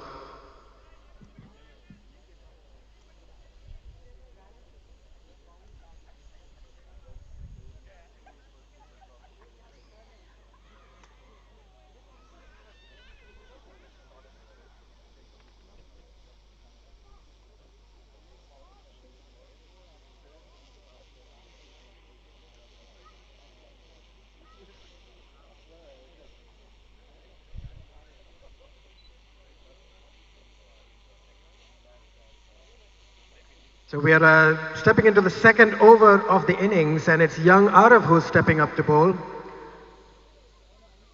Gaurav Sharma is the captain of the Thunders, and he bowled the first over. He's a very shrewd captain. He has a lot of confidence in his bowling attack. And the young Arav has been a promising talent for Quivive Cricket Club and has also been a standard performer for the Thunders during the tournament. He's coming into bowl against an established batting lineup for the Thrashers. First ball. And that's confidently blocked away by Akash. Good delivery up front from Arav. An interesting batting lineup, very strong batting lineup for the Thrashers. Akash Arora, who's just faced that last 211 runs and averaging at 26.38, which is a little less than flattering for how damaging and devastating he can be. His strike rate is 118.54 of his 9 innings, and he is sitting pretty at number 4 on top of the leaderboards for batting. So the young gun Arav bowling his second ball. I think the adrenaline is bowled the second ball as wide, but I'm sure he will come back. It's a great opportunity for youngsters and a great platform to prove themselves. I think people are watching. You are in the eye of a storm. Big final. You're bowling the opening spell. Nothing could be better. Generally these kind of situations get the best out of players, and I'm sure young Arav would live up to it. He started, I think, with a few looseners. It's bowling 2 wides, but I'm sure that he'll come back in this over. He is one of the promising stars of Quivive. He is looked upon as the bright, young fast bowler. Lot of talent, lot of pace, great attitude in the field. And he has stuck on the pads. There's a very loud shout. Yeah, so... Good bowling from Arav here. He could have been a little more aggressive in his appeal. The fielders were up straight away as soon as the ball hit the pads. But Arav kept things a little more honest and honorable there by not going for his appeal straight away. But very good bowling from the young lad so far in the second over of the innings. And that's unfortunately dragged wide out. And that's the second extra of the over. Third extra of the over, my apologies. An interesting lineup to follow after this as well. Akash can be a devastating batsman in his own right, and he's shown that, as you can see on the leaderboard stats as well. But there's Rohit, there's Swapnil, there's Savneet, all of whom can bat. Oh, this is beautiful stuff from Arav. He's bowling that teasing line just outside the corridor, just outside off stump, on that uncomfortable corridor where the batsman has to decide whether he's going to drive at it or leave it alone. And with that, I want to welcome Ajit, who's taken a short break and he's joined the commentary box. How's it going? Thanks, Anup. I just wanted to take some fresh air. In comes Arav over the wicket. Again, that's the same length he's been trying to bowl, but this time the width has gotten into Akash's range and Akash cuts it away, and that reaches the deep point boundary for 4 runs. Unfortunately, it looks like, the 3 dot balls that should have been instead of the 3 extras have cost Thunders here, and that's a boundary. Nonetheless, the lengths that Arav has been bowling have been pretty impressive. Let's see if he's able to capitalize once more on that instead of capitulating. In any case, he's at the top of his bowling mark. He's ready to deliver the next ball. Interestingly, there's no field change. In comes Arav. Again, the same length and more or less the same line. This time, Akash Arora misses it.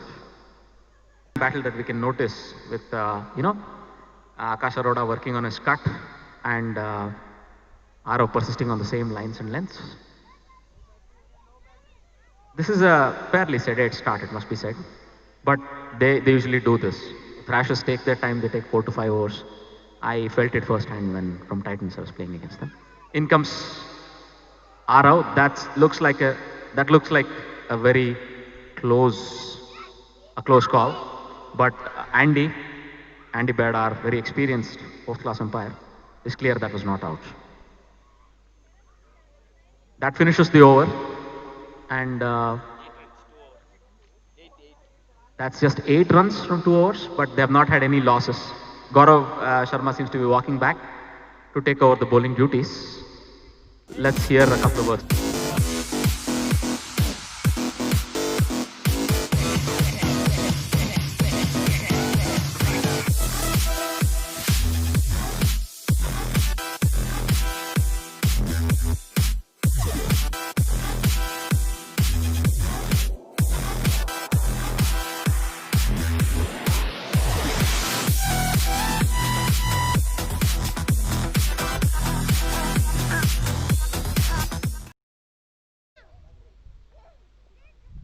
So, Gaurav, okay, so that's a great start by Gaurav, missing outside the off stump. So he's a wily captain, so I think we would need all his tricks today, I think, since they are defending a small total. So we'll need a lot of things from Gaurav to make most out of this total. So second ball of the over coming up. Gaurav bowling an excellent line and length, like just on a good length outside the off stump. And the batsmen are just are not taking any chances. So that is the thing, right? I mean, we have had a rather slow start by Thrashers. And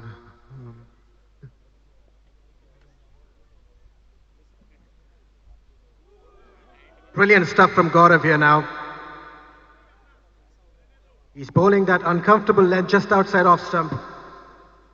Rohit has faced 4 balls from him so far, and he's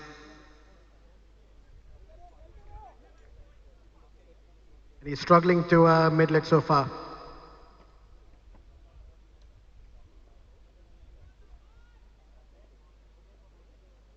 Fourth ball of the over. Oh, lovely stuff from Gaurav. 2 balls left and no runs off the bat so far. This is brilliant stuff. Rohit has faced 5 deliveries so far and no runs off his bat.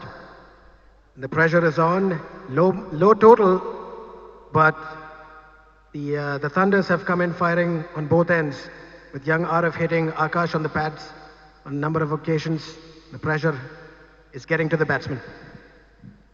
The experienced pro that Gaurav is showing his class. He comes in round the wicket. That has given a bit of width. Gaurav have been waiting for it. And rather, Rohit has been waiting for it. Rohit has a very strong cut. It reminds us of a certain Virendra Sehwag. This was hit on the up and cut in the air. And he knew he was going to clear the man at deep point. It was a very confident stroke, but a wonderful stroke from Rohit. That's a 6. So, our co-commentator Anup has been reminding how many balls Rohit plays. I don't think he counts it. In his head, it's all or nothing, so it's 1 or 0. So if he's going to go after it, I've played with Rohit, I can tell you. He has a clear idea of what he's going to do. You can see sometimes he's not even looking at the ball. He's let it go. The ball is just clearly outside off stump. He can't play. It's not in his zone. Let's see how Gaurav chooses to reply. In comes Gaurav. All right, that's interesting. He pulls out. That's a strategy too. He'll have to come in to reload. Let's see what happens.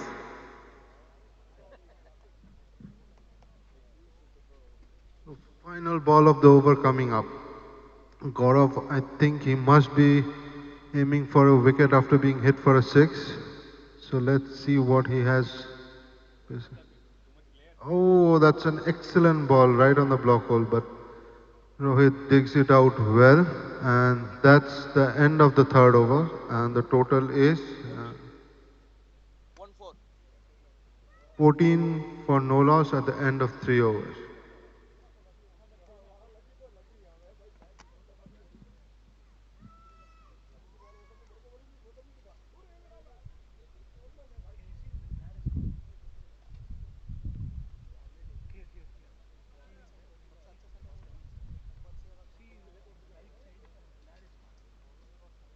Runs of 3 overs so far.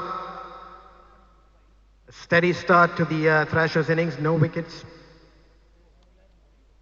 Both Gaurav and Arav did quite well at the first couple of overs. I was hit with the commentator's curse just now. If you like Ajit very rightly pointed out, I was talking about the number of balls that Gaurav beat Rohit with.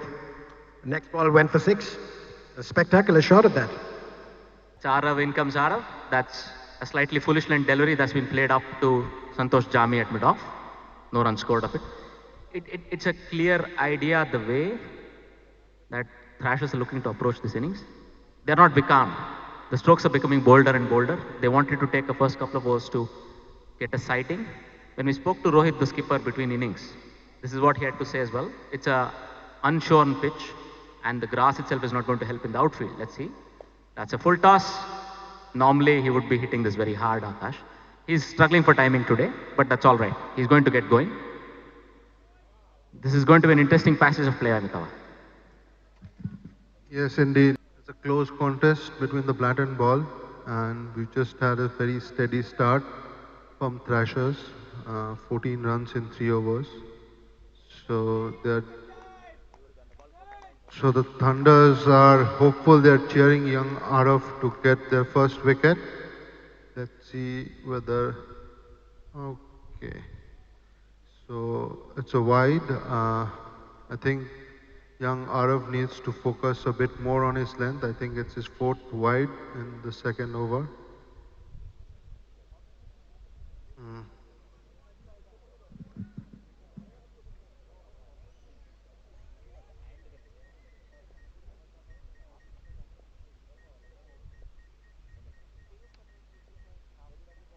Oh, that's smashed away towards the sweeper. Maninder safely picks it up and ensures no more than a single is given to that ball. Arav's really trying to fire it in. He's pumped up in this game, as you can very clearly tell from his body language as well. He's had some very strong shouts for LBW against Akash, turned down by. But he's going to back himself to do that a few more times. All right then. Right, he's ready at the top of his mark. Akash seems to be surveying the field with his club resting on his shoulders. Back into position. All right then. Let's see if Akash will get going after that stroke. In runs Arav over the wicket. The ball is delivered on a length, and oh God, that was going to be a crucial catch. It looks like, having decided to play the cut shot, this was sort of cramping him, but he nonetheless went through. Both the keeper as well as the first slip had a go at it. Kaushik at first slip and Richard, the keeper, one of them should have taken this catch. It is probably going to be very crucial. Do you think, Anup? Oh, that was brilliantly bowled once again from Arav.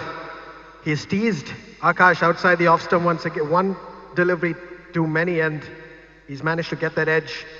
Spectacular effort from the keeper. Good stuff again from Arav. 1 ball left. But that's a chance that could be expensive for the Thunders to put down. Because Akash is, like we talked about, he's 200 plus runs in this tournament already. And he's already going for his shots. This is the 4th over. Not many have come off the bat comfortably, but there's a few on offer. It's a bit too wide from Arav, and that's another extra added to the total. 18 runs as we are closing in towards the end of the 4th over. And the Thrashers still require 78 runs. Not the most difficult of asks, but if the Thunders can keep their bowling line and length together, this can still be an interesting game. Final ball. That was again on a length, just outside off that teasing line, which is a little hard to cut. And Rohit chooses to let that go. It's very clear for Rohit, it looks like what he's going to hit and what he's not. And he's waiting his time. And given the score that they're chasing, Thrashers can afford to take their time. Look, they've not been going after the leather here, but they're still more or less up with the required rate. The required rate is not running away from them, it's still under 5 and over. So what remains to be seen, whether Gaurav would continue or he would go for a new bowler. And by the looks of it, Srinivas has been chosen to replace him from the SNS Bank end. From the way he's warming up, Srinivas seems to be a spin bowler. Anu, do you know anything more about him? Yeah, he can turn the ball. He bowls some wily leg spinners. He does bounce as well. But he also has the faster delivery. So you're quite right in not being able to pinpoint him on what kind of bowling he actually does. But he's a more traditional leg spinner. All right then, that's an interesting move, considering how quietly the 4 overs have been completed. This could be an interesting way to open up for Thrashers, but at the same time, this could present some wicket-taking opportunities as far as Thunders are concerned. This is an enterprising move, let's call it that, from Gaurav, Thunders captain. All right, while we wait for the first ball, the field is a short third man, a square point, a traditional cover, an extra cover, and a mid-off on the off. In comes Srinivas. The first ball has been bowled a bit short. It's gone nearly all the way to the fence, but Kaushik has chased it down and they have managed to run 1 by along with the wide, so that's 2 wides. That's a fairly inauspicious start as far as Srinivas is concerned, but he threw a loosener there, it was very clear. Let's see if he can pitch it further up. Rohit loves spin. Let's see what Rohit is going to do. Another one looped up and comfortably played towards the fielder. No run there. It was a full toss, but loopy deliveries, especially when they're coming just above eye length, you have to be on the money when it comes to watching the ball right from the hand all the way up to your bat. This one's a little flatter and easier on the eye. And that's going towards the sweeper boundary, but it won't get there. Nicely cut off by Murali in the deep. Back to the bowler, and that's 2 runs added to the total, which now stands at 21 runs of 4.2 overs. 23 runs, my apologies. The current run rate is 5.31, and the chasing run rate required is 4.66. In comes Srinivas. That's pretty much a similar ball, except he's pulled the length a little bit back. Rohit plays the cut, but he was a bit late on the ball. So this is going to be an interesting challenge as far as the opening pair of Thrashers are concerned. Srinivas has started well after the wide. He settled in well. In comes Srinivas, bowling over the wicket. That's a slowish leg break, but just pulled back of length. Rohit has chosen to block that off the back foot, back to the bowler. I always say, if you're a leg break bowler, a nicely flighted, loopy, full toss that is very low on the off stump is always a very tricky ball to face. Unless you've made up your mind to drive that straight down the ground or into covers, you're in trouble. So there comes another ball. That's again, probably he's trying for a flipper or a googly there from the way he released it. But Rohit has chosen to pad the lead well outside the line of off, as he indicates. Now then, this is a quick over. Nope. Now Srinivas is managing to rush through this over and causing a few problems along the way as well. A flatter delivery. This is a long hop, and it deserved the treatment, and it's gone straight to the deep point boundary. He's done so far quite well, with the exception of that ball. And spinners can be a very lethal force in 2020 games, and traditionally you might expect that the pace bowling is what intimidates batsmen to making false shots, etc. But spin in this tournament, especially with teams like the Titans, have caused some serious problems, especially when the ball goes above the eye level. And like you rightly said, Ajit, making sure that you stay in control of the loop and getting to the pitch of the ball can be challenging if you're not getting your eye in. End of the 5th over and 27 runs for no loss. Look, this is the whole point. if they score 6 runs of any over, they have more than met and bettered the required rate. So that's not going to be a problem. That was a 7-run over. So at 27 out of 5 overs, they're already scoring at 5.4 to the over, which is above the required rate. So I think the X factor from the first game, Chakri, has been introduced by Gaurav. He's throwing in this game, but it's meant to be understood because he's held back the likes of Vinod Ram as well as Jami. We'll see if it's going to be an interesting one. In comes Chakri. A length ball outside off, and that's been bunted down the ground, and by the time mid-off can come in and field in the form of Santosh Jami, that's a single. That's an easy single run by the batsman. It's going to be an interesting approach. So Thrashers have not gone all gung-ho here. They want to build a solid base. They want to probably get to 30 or 40 without loss or 1. And that will more or less seal the game. In comes Chakri. Again, a fastish length ball just outside off, and Rohit is very comfortably blocking it off the front foot.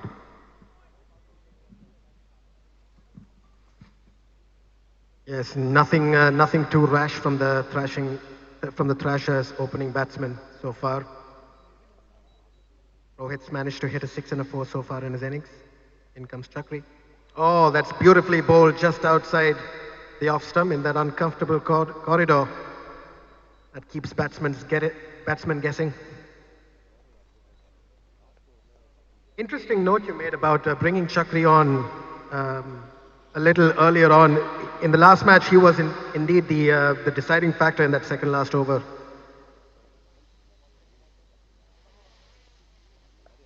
Beautifully bowled and well defended as Srinivas makes a diving stop at fly slip.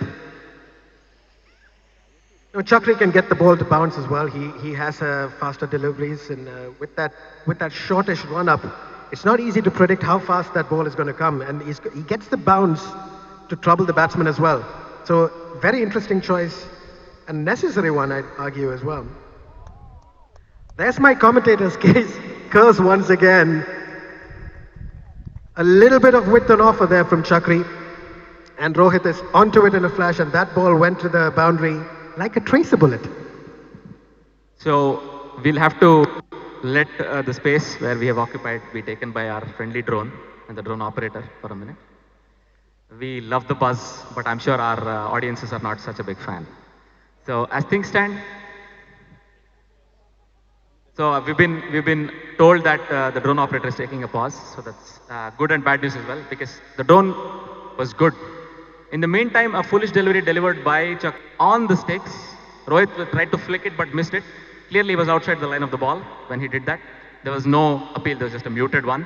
That brings to an end the 6th over of the Thrashers innings, and they are 32 for no loss at the end of 6 overs. So as I have said, they are comfortably matching the required run rate. That brings to the end the power play that of the second innings, the chase, and they are comfortably placed at 32 for no loss.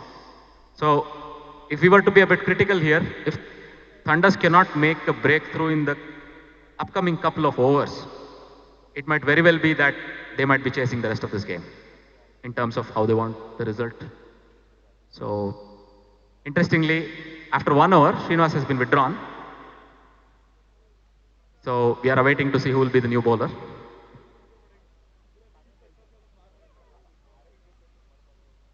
All right then, it's the other spinner in the 11. It's Arnav, who's been introduced, the offie.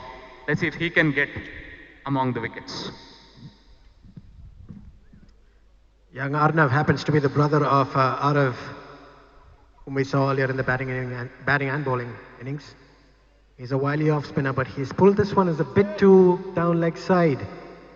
We'll wait for the umpire signal. Oh, it's leg by. He's escaped, giving an extra away.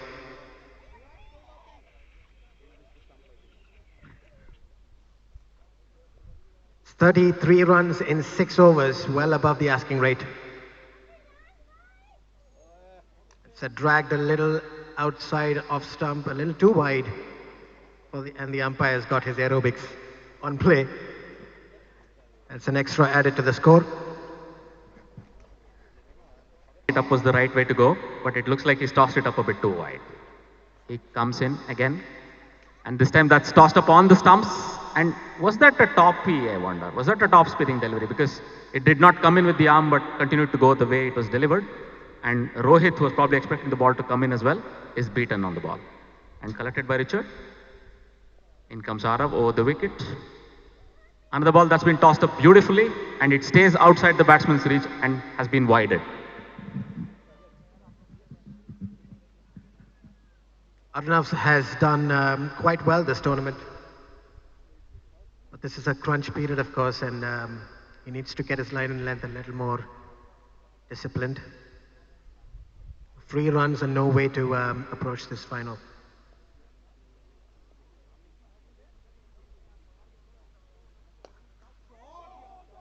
That's a loose delivery, and that might make it all the way for 6. It has. That's the second 6 of the innings, and it's come off the bat of Rohit Kapoor once again. He moves on to 23 runs from 23 balls, scored 2 boundaries and 2 sixes. That takes the score to 41 runs off 6 overs, and they're well above the asking rate. The Thrashers now require 55 runs, and there's plenty of time to do it. 81 deliveries. Indeed, they're moved into that ascendancy. But, you know, if you are somebody supporting the Thunders team, you wouldn't already lose hope. All you would want to do is get into the lineup, induce a bit of panic if possible, and then maybe you can get wickets in. In comes Arnav from around the wicket, and that's it. He's gotten the breakthrough.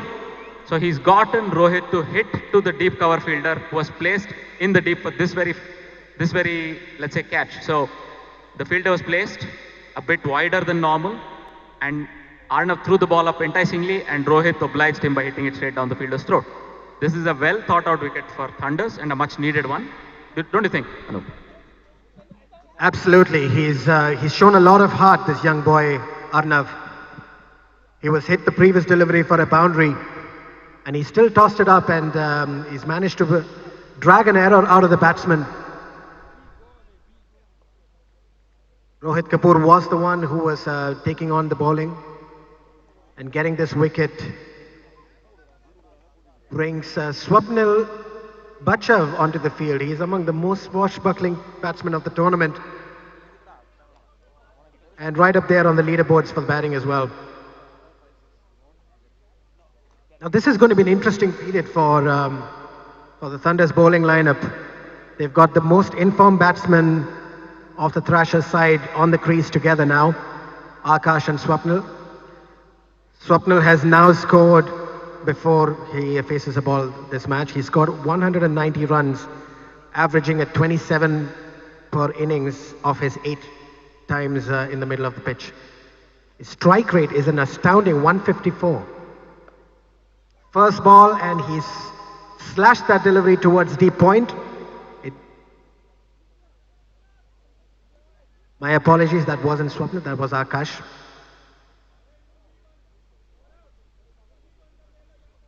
That slash to deep backward point brings the new batsman Swapnil on strike, who's now taking his guard, what appears to be leg stump.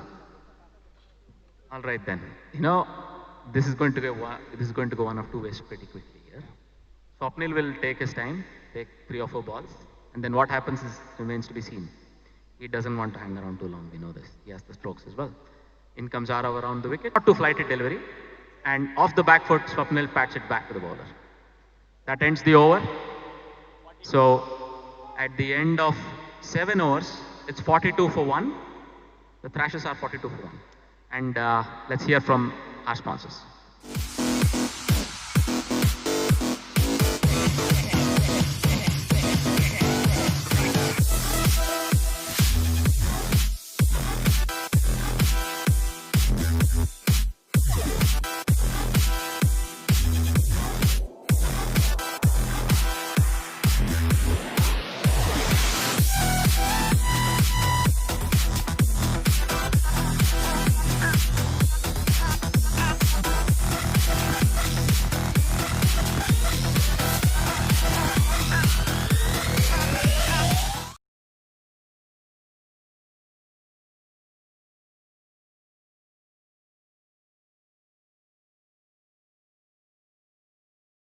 Six runs per over. We are now at the start of the 8th over with the score standing at 42 runs for 1 wicket.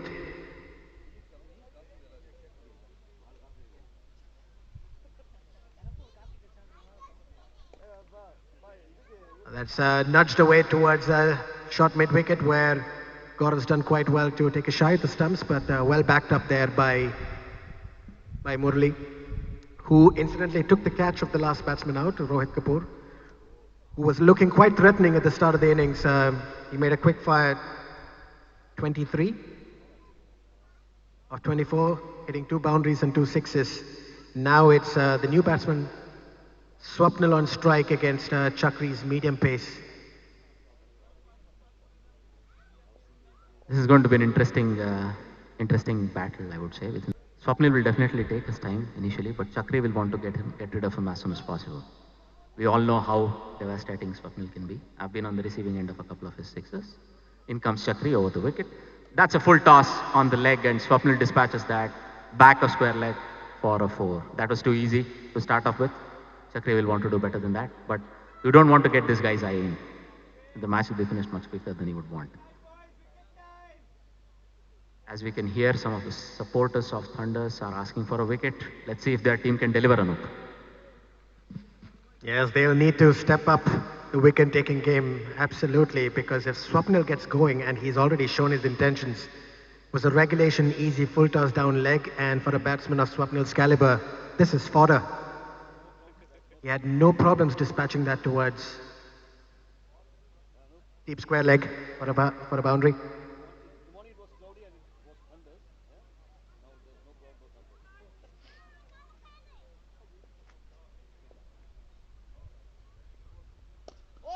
That is a spectacular shot from Swapnil. He's just absolutely clubbed that one towards deep mid-wicket.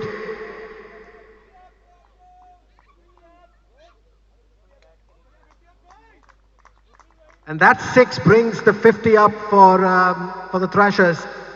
And in some style, Ajit. Indeed, I told you, this guy doesn't take too many balls, and he has a definite hitting arc. It's between long on and deep mid-wicket. That arc there. Keep a couple of people there. If it's in his arc, it's going to go out.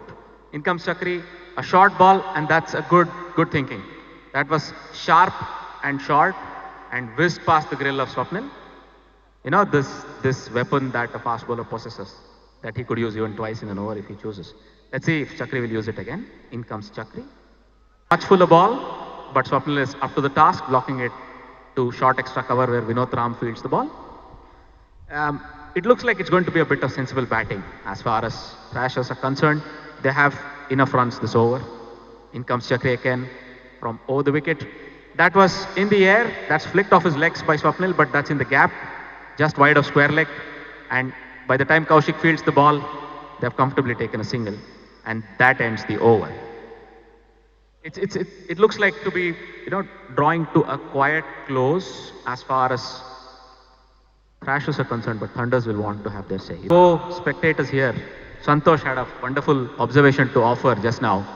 He said, in the morning, the Thunders were indeed in the game because the weather was very overcast and there was a lot of thunder and rain in the air. Now that it's become sunny, the Thunders have vanished as well. Maybe they would like the weather to turn a bit more, let's say, overcast, and then they can bring themselves back into the game, Anup. Well, that's beautifully pointed out by Santosh Yogidas. You heard it here first. But if you look at popular culture and the Avengers franchise, of course, the mascot that the Thunders have chosen is, of course, the God of Thunder. The God of Thunder, Thor, wielding his hammer in in the thunderstorms, of course. And it's an interesting point, even though, all jokes aside, with some moisture in the air, there could be some swing on offer as well. So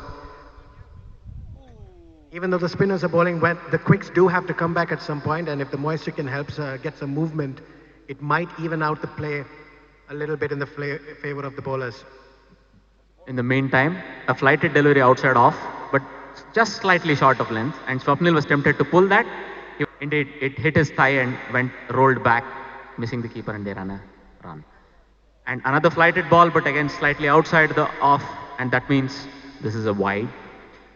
Definitely Thunders will not want to let this game peter out to a comfortable chase like this. They'll want to do something more. Let's see if Gaurav can introduce some attacking fielding or maybe attacking bowling. Another ball just tossed up by Arnav, and even though there was a bit of driving possibility there, Akash chose to hang back and cut it, but he found Vinod Ram straight at point. No run, scored on that ball. Well, so far Arnav still happens to be the most successful bowler. He's the only one who has picked up a wicket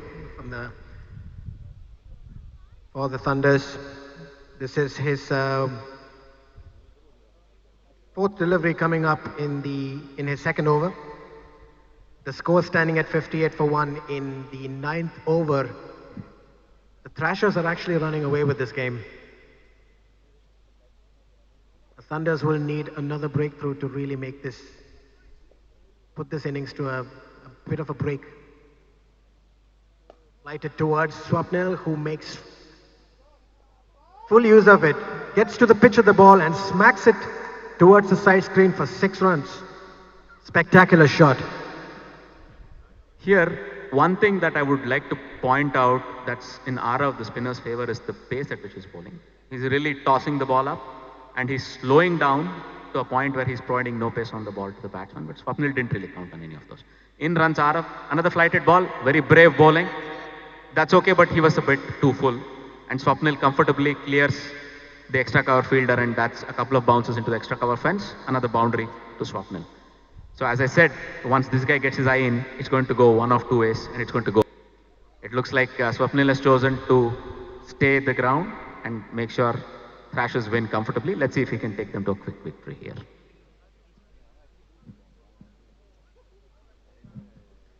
.68 for 1 at the end of towards the end of the 9th over. Final delivery coming up from young Arnav. Tossed up once again. And straight to the fielder at long off. That brings it to the end of the over. I just would like to point out, I think the last ball was a leggy. Meanwhile, let's hear a word from our sponsors.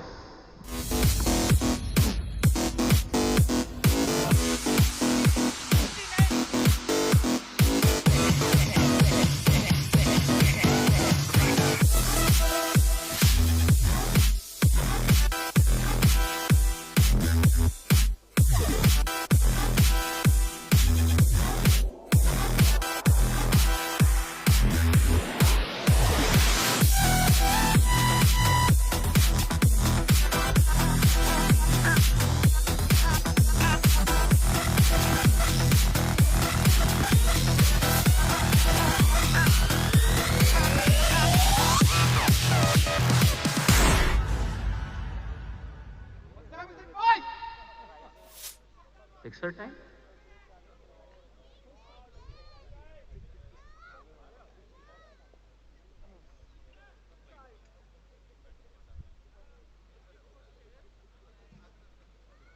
All right then, it's time for a change in bowling from the Quivive end.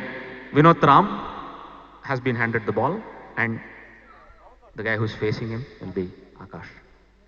In runs Vinod Ram over the wicket, and at a traditional Vinod Ram delivery to start off slightly back of length with the ball bouncing over a flashing blade of Akash.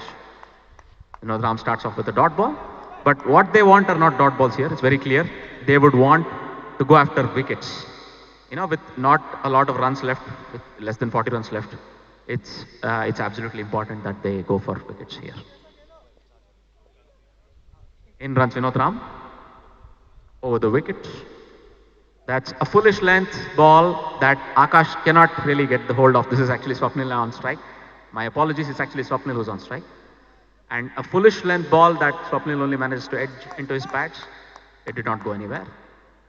I'm sure he has the time to wait on a ball that's going to be in his arc. In runs Vinod Ram over the wicket. That's an interesting slow ball, but Swapnil has picked it. He's camped on the back foot and guided the ball down to deep gully, where even though Srinivas has been very quick, they're on a comfortable single. That brings Akash onto strike.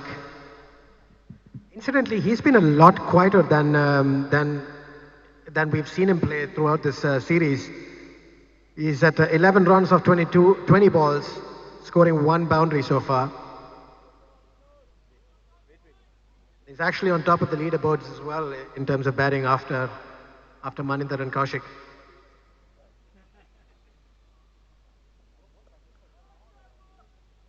And that's pulled away a little too close to the body for comfort, and he only could get as far as Kaushik,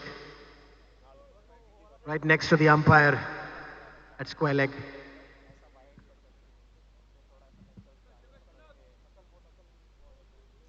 Vinod coming in to bowl his 5th delivery to Akash. Slower delivery, and he's managed to get it for a boundary. An uncomfortable piece of fielding there from Chakri at long on. The ball just dropped in on him, and he couldn't judge it after it pitched. Another boundary added to Akash's account and towards the Thrashers scorecard as well. In comes Vinodram. Over the wicket, that was a rising ball, but Akash waited on the back foot and rose up with the ball and cut it up and over the gully region for a comfortable boundary to deep third man. Fantastic shot from Akash, and it looks like now Thunders are, all more or less out of it. Thrashers have decided to finish this quickly. There's more than 1 boundary coming every over. And that was a fantastic execution of a sort of a late cut, but played in the air and played with a lot of intent. Wonderful shot from Akash. That brings to an end the over from Vinod Ram. And I am not liking what I'm seeing on the field. I see the shoulders of the Thunders fielders slump. And it's well to be understood the required number of runs is only about 16. 18, my apologies. But that more or less means, yeah, the attitude is set to be understood. But can they take a couple of more wickets, slow down himself a chance? So Gaurav has given the ball to himself as a last throw of the dice, more or less. Thanks to Babu, our scorer, who pointed out that the number of runs required was indeed 18, not 16 as I calculated. Thanks. All right then, Gaurav over the wicket, running in. That's a traditional Gaurav's opening delivery, a slightly back of length ball. That's rising on the batsman. Swapnil goes after it, tries to get it to his favorite mid-wicket region, but the ball beats him. Yes, good stuff from Gaurav first up, as soon as he brought himself back into the back. Just 18 runs of the last 10, of the remaining 10 overs. It's not a huge ask at all, but Swapnil really wants to go out in style, going after these deliveries. Oh, that's a spectacular slow delivery from Gaurav. It's completely flummoxed Swapnil, and the keeper has done well to try and get to the ball. It seemed like a catch to me. Was it a catch?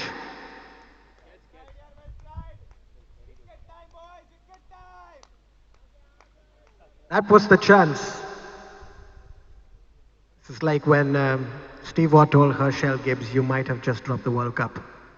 That was the most important wicket, but it was a tough chance. Well bowled once again from Gaurav.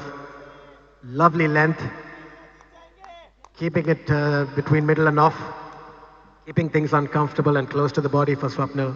He's not getting width, not getting the extra bounds needed to pull away or cut away. But Swapnil is going to look to attack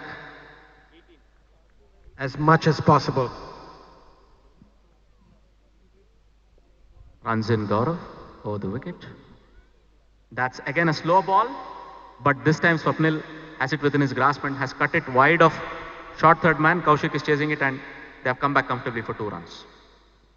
As we wind down the coverage of the Quivive Premier League, we would like to say a few more thanks. First of all, we would like to say thanks to our sponsors, SNS Bank, who've been kind enough to sponsor this year's trophy. And we would like to say thanks to everyone who's had a hand in organizing this tournament. In walks Gaurav, over the wicket, in runs Gaurav. This time though, the ball is well within the arc, and Swapnil has managed to bunt that behind square leg, and that's a boundary. So he got within the line of the ball, he let the ball come to his hip and glanced it beautifully behind square leg for a 4. This is a classy shot from Swapnil. We would also like to thank Kumaran, who had a hand in organizing it. Also Naveen, the secretary of the club, who ran the initial auction as well as organizing of the games, took part in this activity throughout. In the meantime, in runs Gaurav over the wicket. That's a full toss, and that's been dispatched summarily right over long on, and that's cleared the, let's say, the building that's right behind. That's that. That basically leaves us 6 runs to win by the looks of it. Now let's hear from our sponsors.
Clear, but there's no shame. It's all right.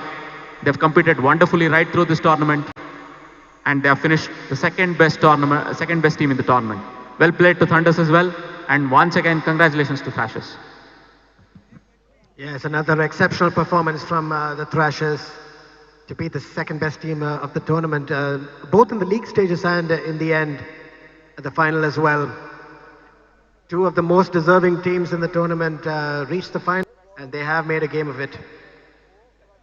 Thunders coming in from a tough qualifier against the TroubleMakers had their work cut out against a very attacking batting side, but only managed to score 95 runs in 20 overs,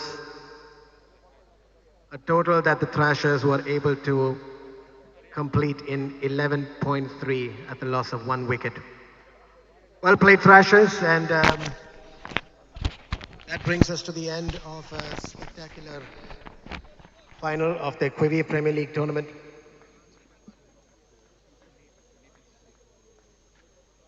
Players on the field are celebrating, some dejected faces among the Thunders players as well, as the players walk off the field.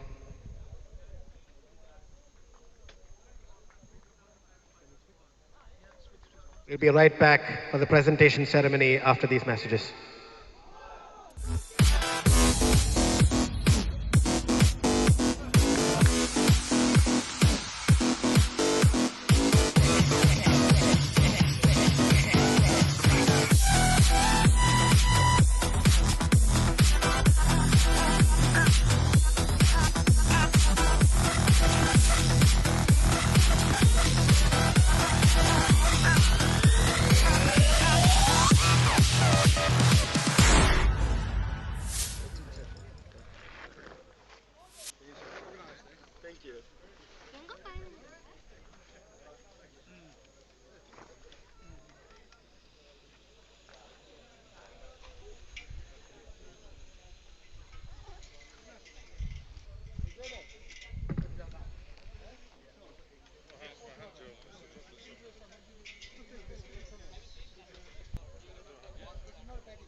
All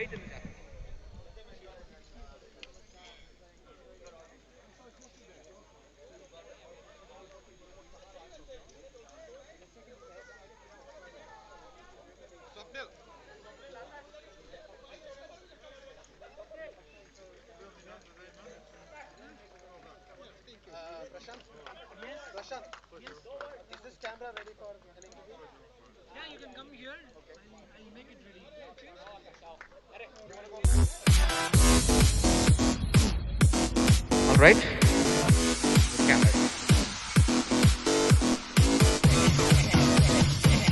First of all, we would like to say thank you to the umpires, Andy and Maulik, for a wonderful, wonderful day. Two very competitive games, no contested decisions. That's as much of a credit to the players as much as to the umpires. Very professional and very good. Thank you very much, Messrs. And now, we would like to have a quick word with the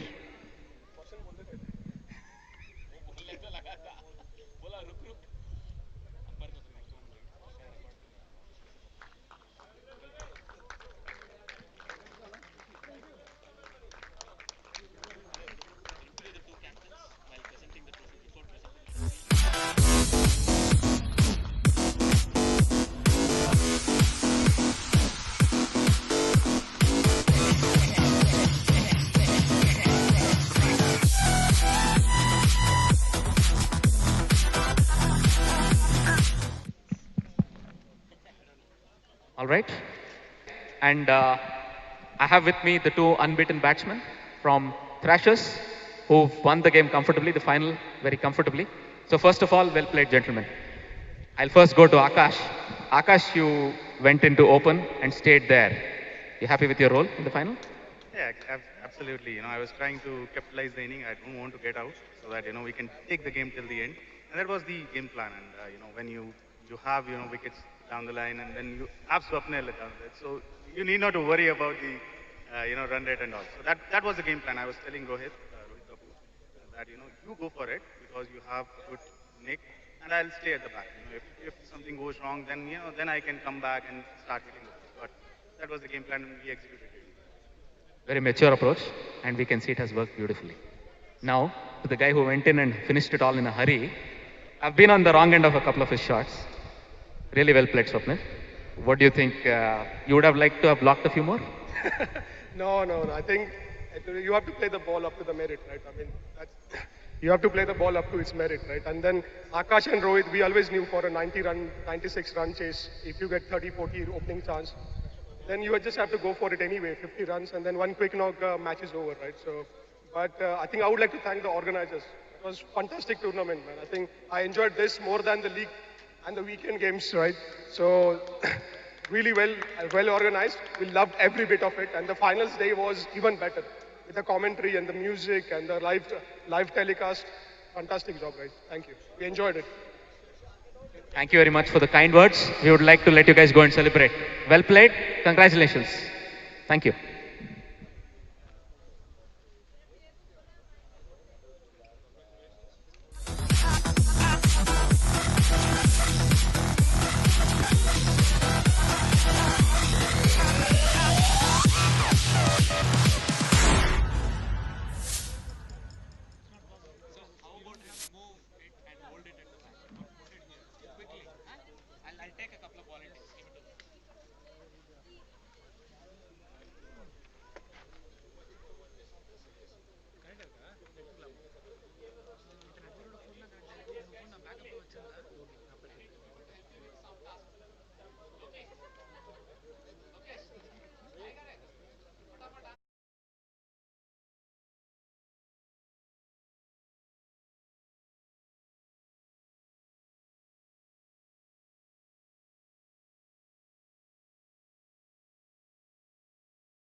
Boys, boys.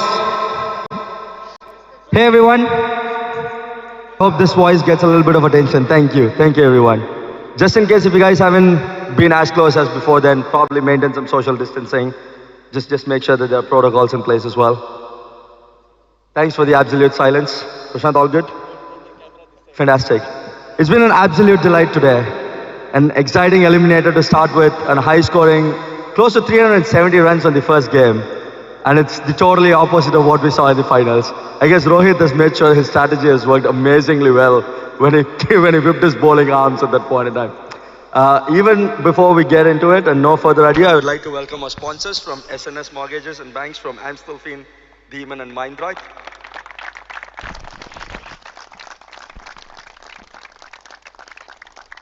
So I would like our sponsors to have a couple of minutes and explain a little bit of what they do. Thank you so much, Naveen. My name is Adnan Hussein. I'm from the SNS Bank. Our location is in Amstelveen, Diemen, Meidrecht. We are happy to be here. It was an exciting day for us both, us three. I'm here with my colleague Brahim and Robert. And what we do is we provide mortgages, and we stand here today because we already provide lots of mortgages for lots of people we know here. Thank you. You're welcome. And for us, it was a good day to be here and to be involved. And it was good to see the tight community that's here in Amsterdam and in the area. And hopefully, we can continue in some kind of way with each other. And I want to congratulate the winners and hopefully see you guys next year. Thank you. That's Adnan from SNS. We've got so many mortgages from Adnan just in my circle of people in QPL, and we're grateful for that. Thank you so much for giving it back to the community and sponsoring this amazing event, Adnan. Thank you so much, Robert, for coming along. Thank you so much, Brahim, for coming along as well. So SNS will be our title sponsors for QPL season 2020. And we are our associate sponsors, Little India. Unfortunately, they're not over here, but we all know they're one of the amazing grocery providers well within Netherlands to fetch what we'll have to, right? Thank you so much, Girish, for leading that. So to start with, I would like to invite Nitin to give some match balls as a token of grateful to our sponsors. May I welcome Nitin, please? Ajit, could you please do the honors of bringing us the balls? Thank you. Adnan, may I invite you and your team to collect a moment of gift from us.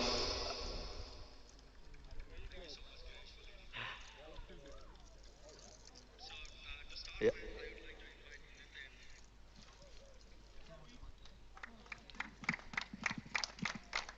Sorry, I forgot one thing. We'd like to present this gift to the organization. There you go. Thank you. Thank you.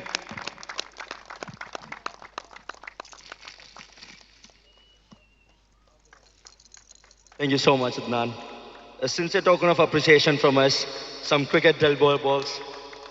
Thank you so much, Grant, for helping us with the match balls that we're sponsoring. Grant has been our amazing sponsor driver and made sure that he's got these stuffs available. I mean, it's tough to call who the winners are, right? Both the teams have put in so much of effort, and there was one team which did so much well just a couple of hours before, and they turned around to be the winners of that game. So I'm not going to call anyone losers today because none of us lost. The game of sport really stood out, the community stood out, the passion we all have for the game, and it clearly shows that how well we could go ahead and conduct ourselves despite all this pandemic that's happening around the globe. Before me getting into announcing the prizes for the winners and the runners-up, I would like to take a moment to bring in the match officials, and I would like to invite Grant on the stage, please. Grant, could you please give a moment of gift to our match officials? Andrew Bird first.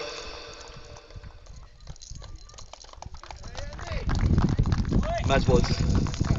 Ajit, match balls, please.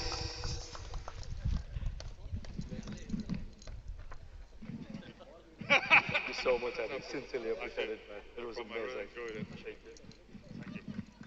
Kailash, please.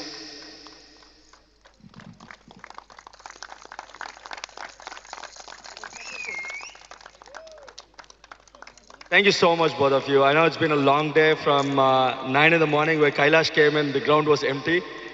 And to be there for 40 overs and the rest of the time and to officiate at great matches, it's amazing. Thank you so much, Andy. Thank you so much, Kailash.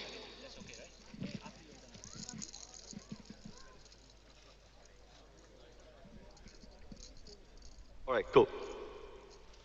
So the next award that we want to give is a couple of unique people. The reason why I call them unique is because they're young lads. I would like to call Arnav on the stage to receive one of the match balls for an amazing effort the lad has produced over the period of time. I would like to call Gaurav, the captain of Thunders, to present the award to Arnav. I think you're the most deserving person to give the award to him. Arnav, you've been really, really amazing. And a whole heart out bowling, fantastic efforts. Thank you.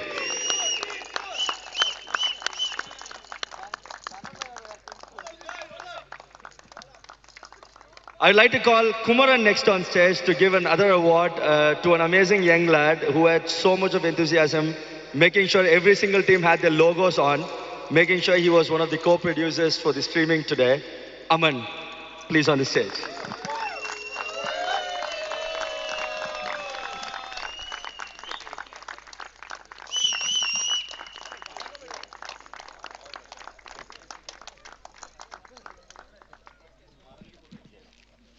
So I'll need to pick my mobile to see what are all the other awards that I need to give out. Thank you, Lokesh, for making sure that you have sent me all those lists. But I don't see them. Is it in the family group, Lokesh? I haven't got them yet. Lokesh, where are you?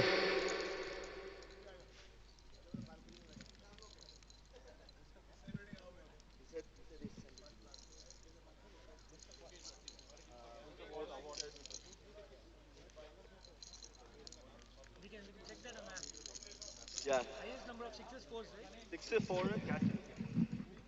Okay. Runs also. Lokesh it was. Ganesh or Lokesh? Where is he? 5 seconds. All right, Gaurav is getting the list from Lokesh. 13 wickets. Adnan, would you do the honors for us in presenting another award for the most number of wickets?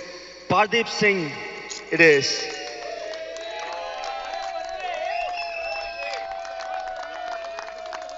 Pardeep Singh from Thrashers, 13 wickets in the league games and the finals.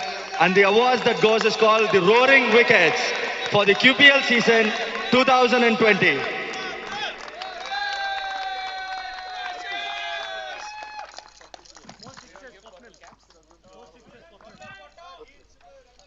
Well, no wonder everything goes to Thrashers, right? And Rohit, all a smile. So this person is nowhere new for what the award is. Any guesses for the most number of sixes in the tournament? Swapnil Bachao it is. Please come over, Swapnil.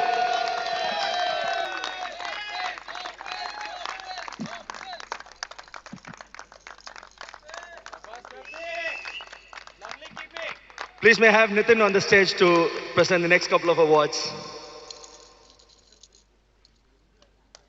Well, interestingly, Thrashers are going to give this award to someone else. Most number of boundaries. The guy on the offside, Maninder Singh, please come over.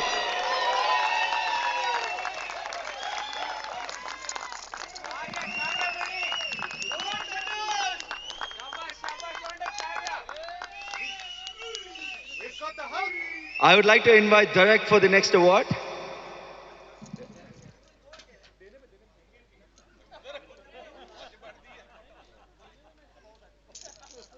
Any guesses for the most catches?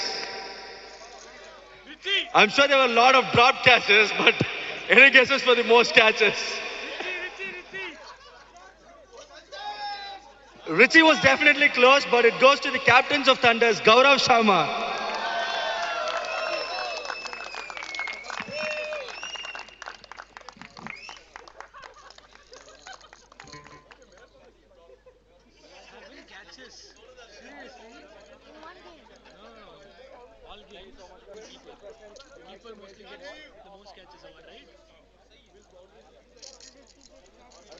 Wim to present the next amazing award. Wim, may I have you on the stage, please? I'm sure you're dressed up so appropriately for the game today. Thank you so much for joining me. This award is really unique as well, and I'm sure there's not going to be any guesses for this. I would like to take a moment here to thank one person who has made this event so successful. And any guesses for who that person is going to be? I would like to invite Prashant as a special recognition for pulling the idea through, making sure this is one of the best things to happen.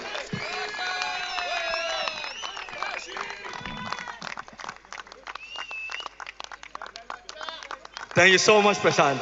It's an absolute delight to have you. Thank you so much. So it's going to be the last couple of awards that's left.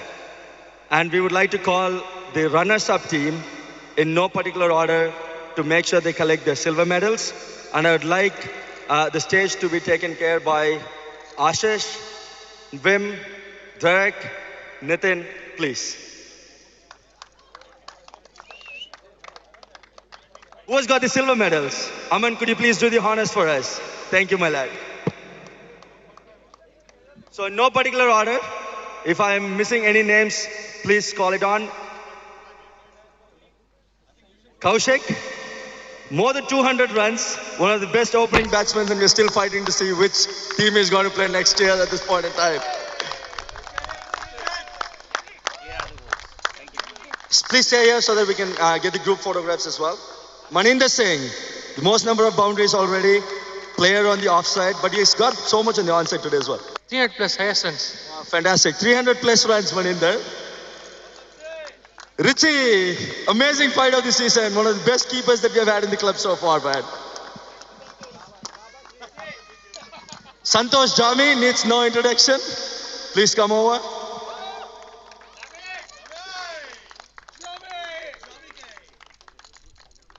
Murli Mohan Srinivas or Murli Srinivas Mohan, however you want to be called. I'm sure your family is here as well still, right?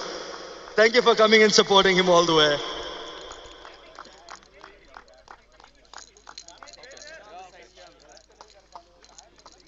Chakri, I don't know which award to give you, man. I'm like, should we call you for cricket? Should we call you for fitness, running, in which sport? Chakri, the panther of the team. Another lad who needs no introduction, Vinod Ram Rajendran.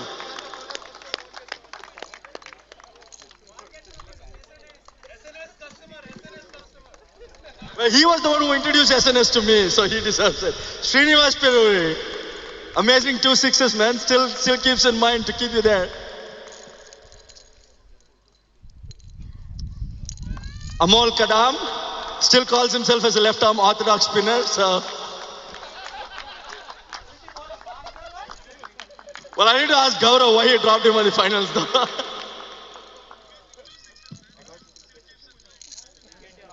Arav, a delightful youth player for us, just 17 years old, and he has put all his heart out into this game. Bala, all the way. Another new find for us. Amazing season.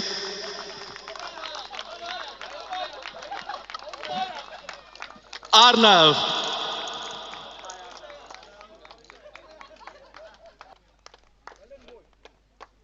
The last person, but definitely not least in any particular order, Gaurav Sharma, the captain of Thunders. I think a captain to look for, making sure 2 youth players got every single game to play.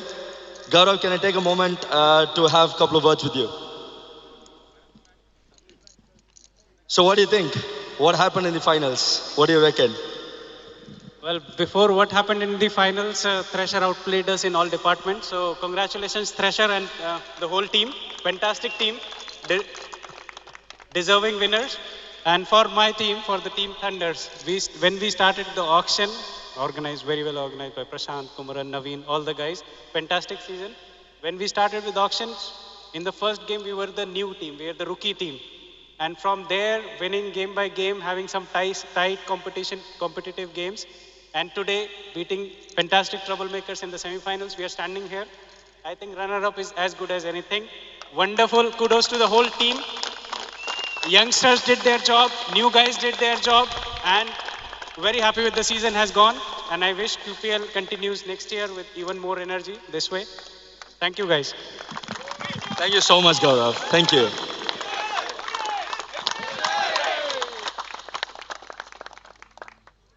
Thank you so much, Gaurav. Let's get a photo with our sponsors as well, please. Adnan, may I invite you and your team for a photograph? We'll make sure we'll remove the trophy.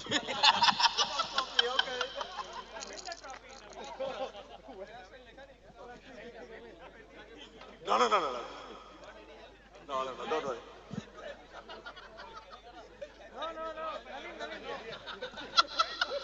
It's not time for you guys.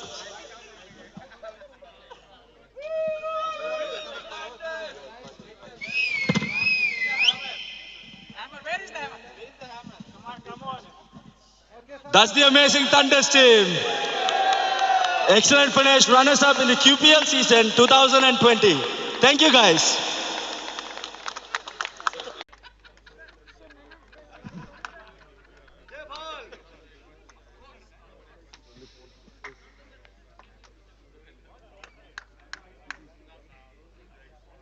Vinod Madras, Babu Ganesh, Swapnil Bachav, Akshaya Kansal, Ajay,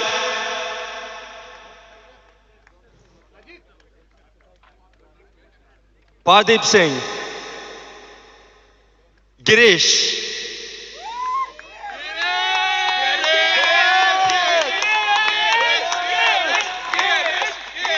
Abhijit,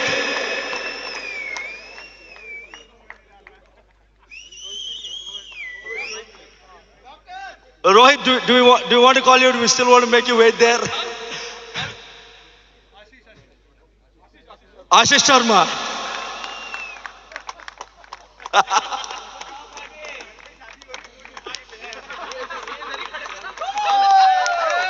Rohit Cham.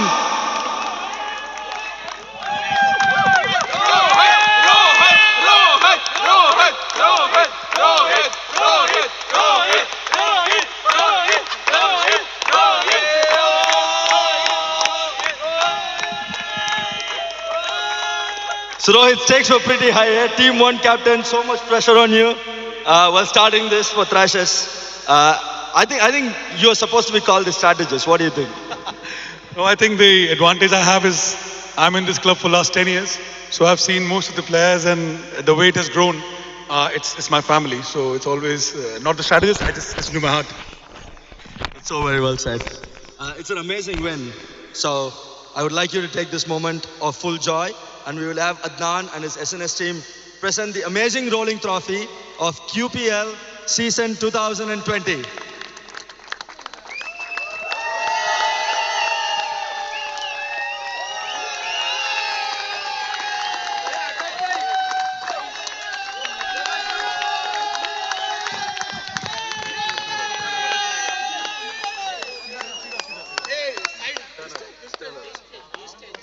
One more time.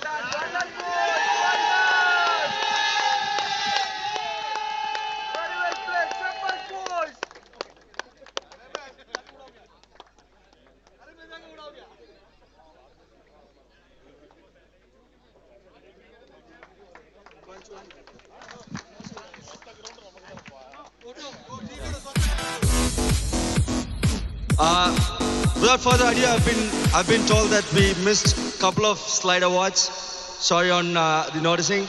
Could we have the match balls again, please? Could we have the match balls as the awards to be given for the next two? Ajit, thank you.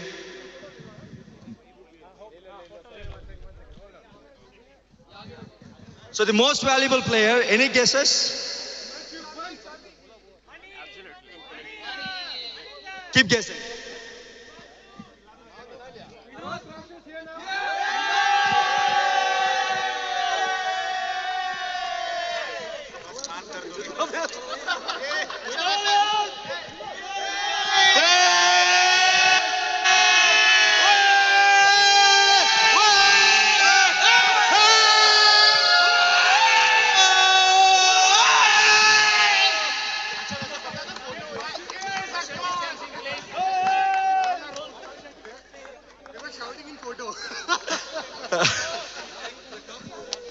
Then I'll take. So, I know I messed it up a little bit. I'm sure we can show the same excitement for the next couple of awards. Please let me do the honors again. Let's bring in Himanshu Pant, the most valuable player for QPL season 2020. Match ball to be provided by Wim. No more.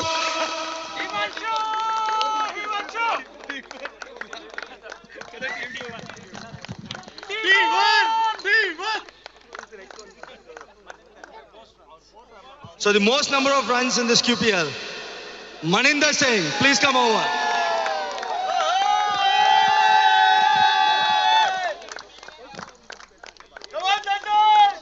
Come on, Thunders! 311 runs. A guy who has got 311 runs and we give him a ball.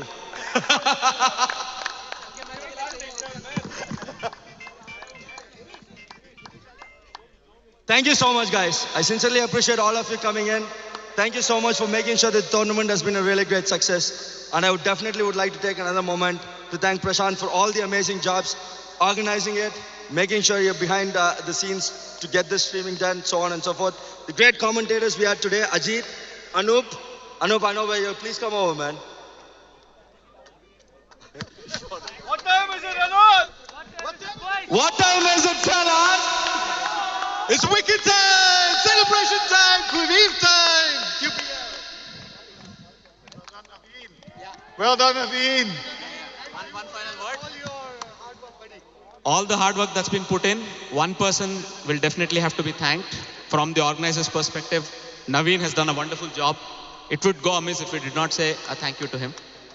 Right from conducting the auction, organizing the games, as well as arranging them, all the way down to the finals day, he's been right with us and has done a wonderful job. We hope we can continue this in the upcoming seasons as well, Naveen. Thank you very much.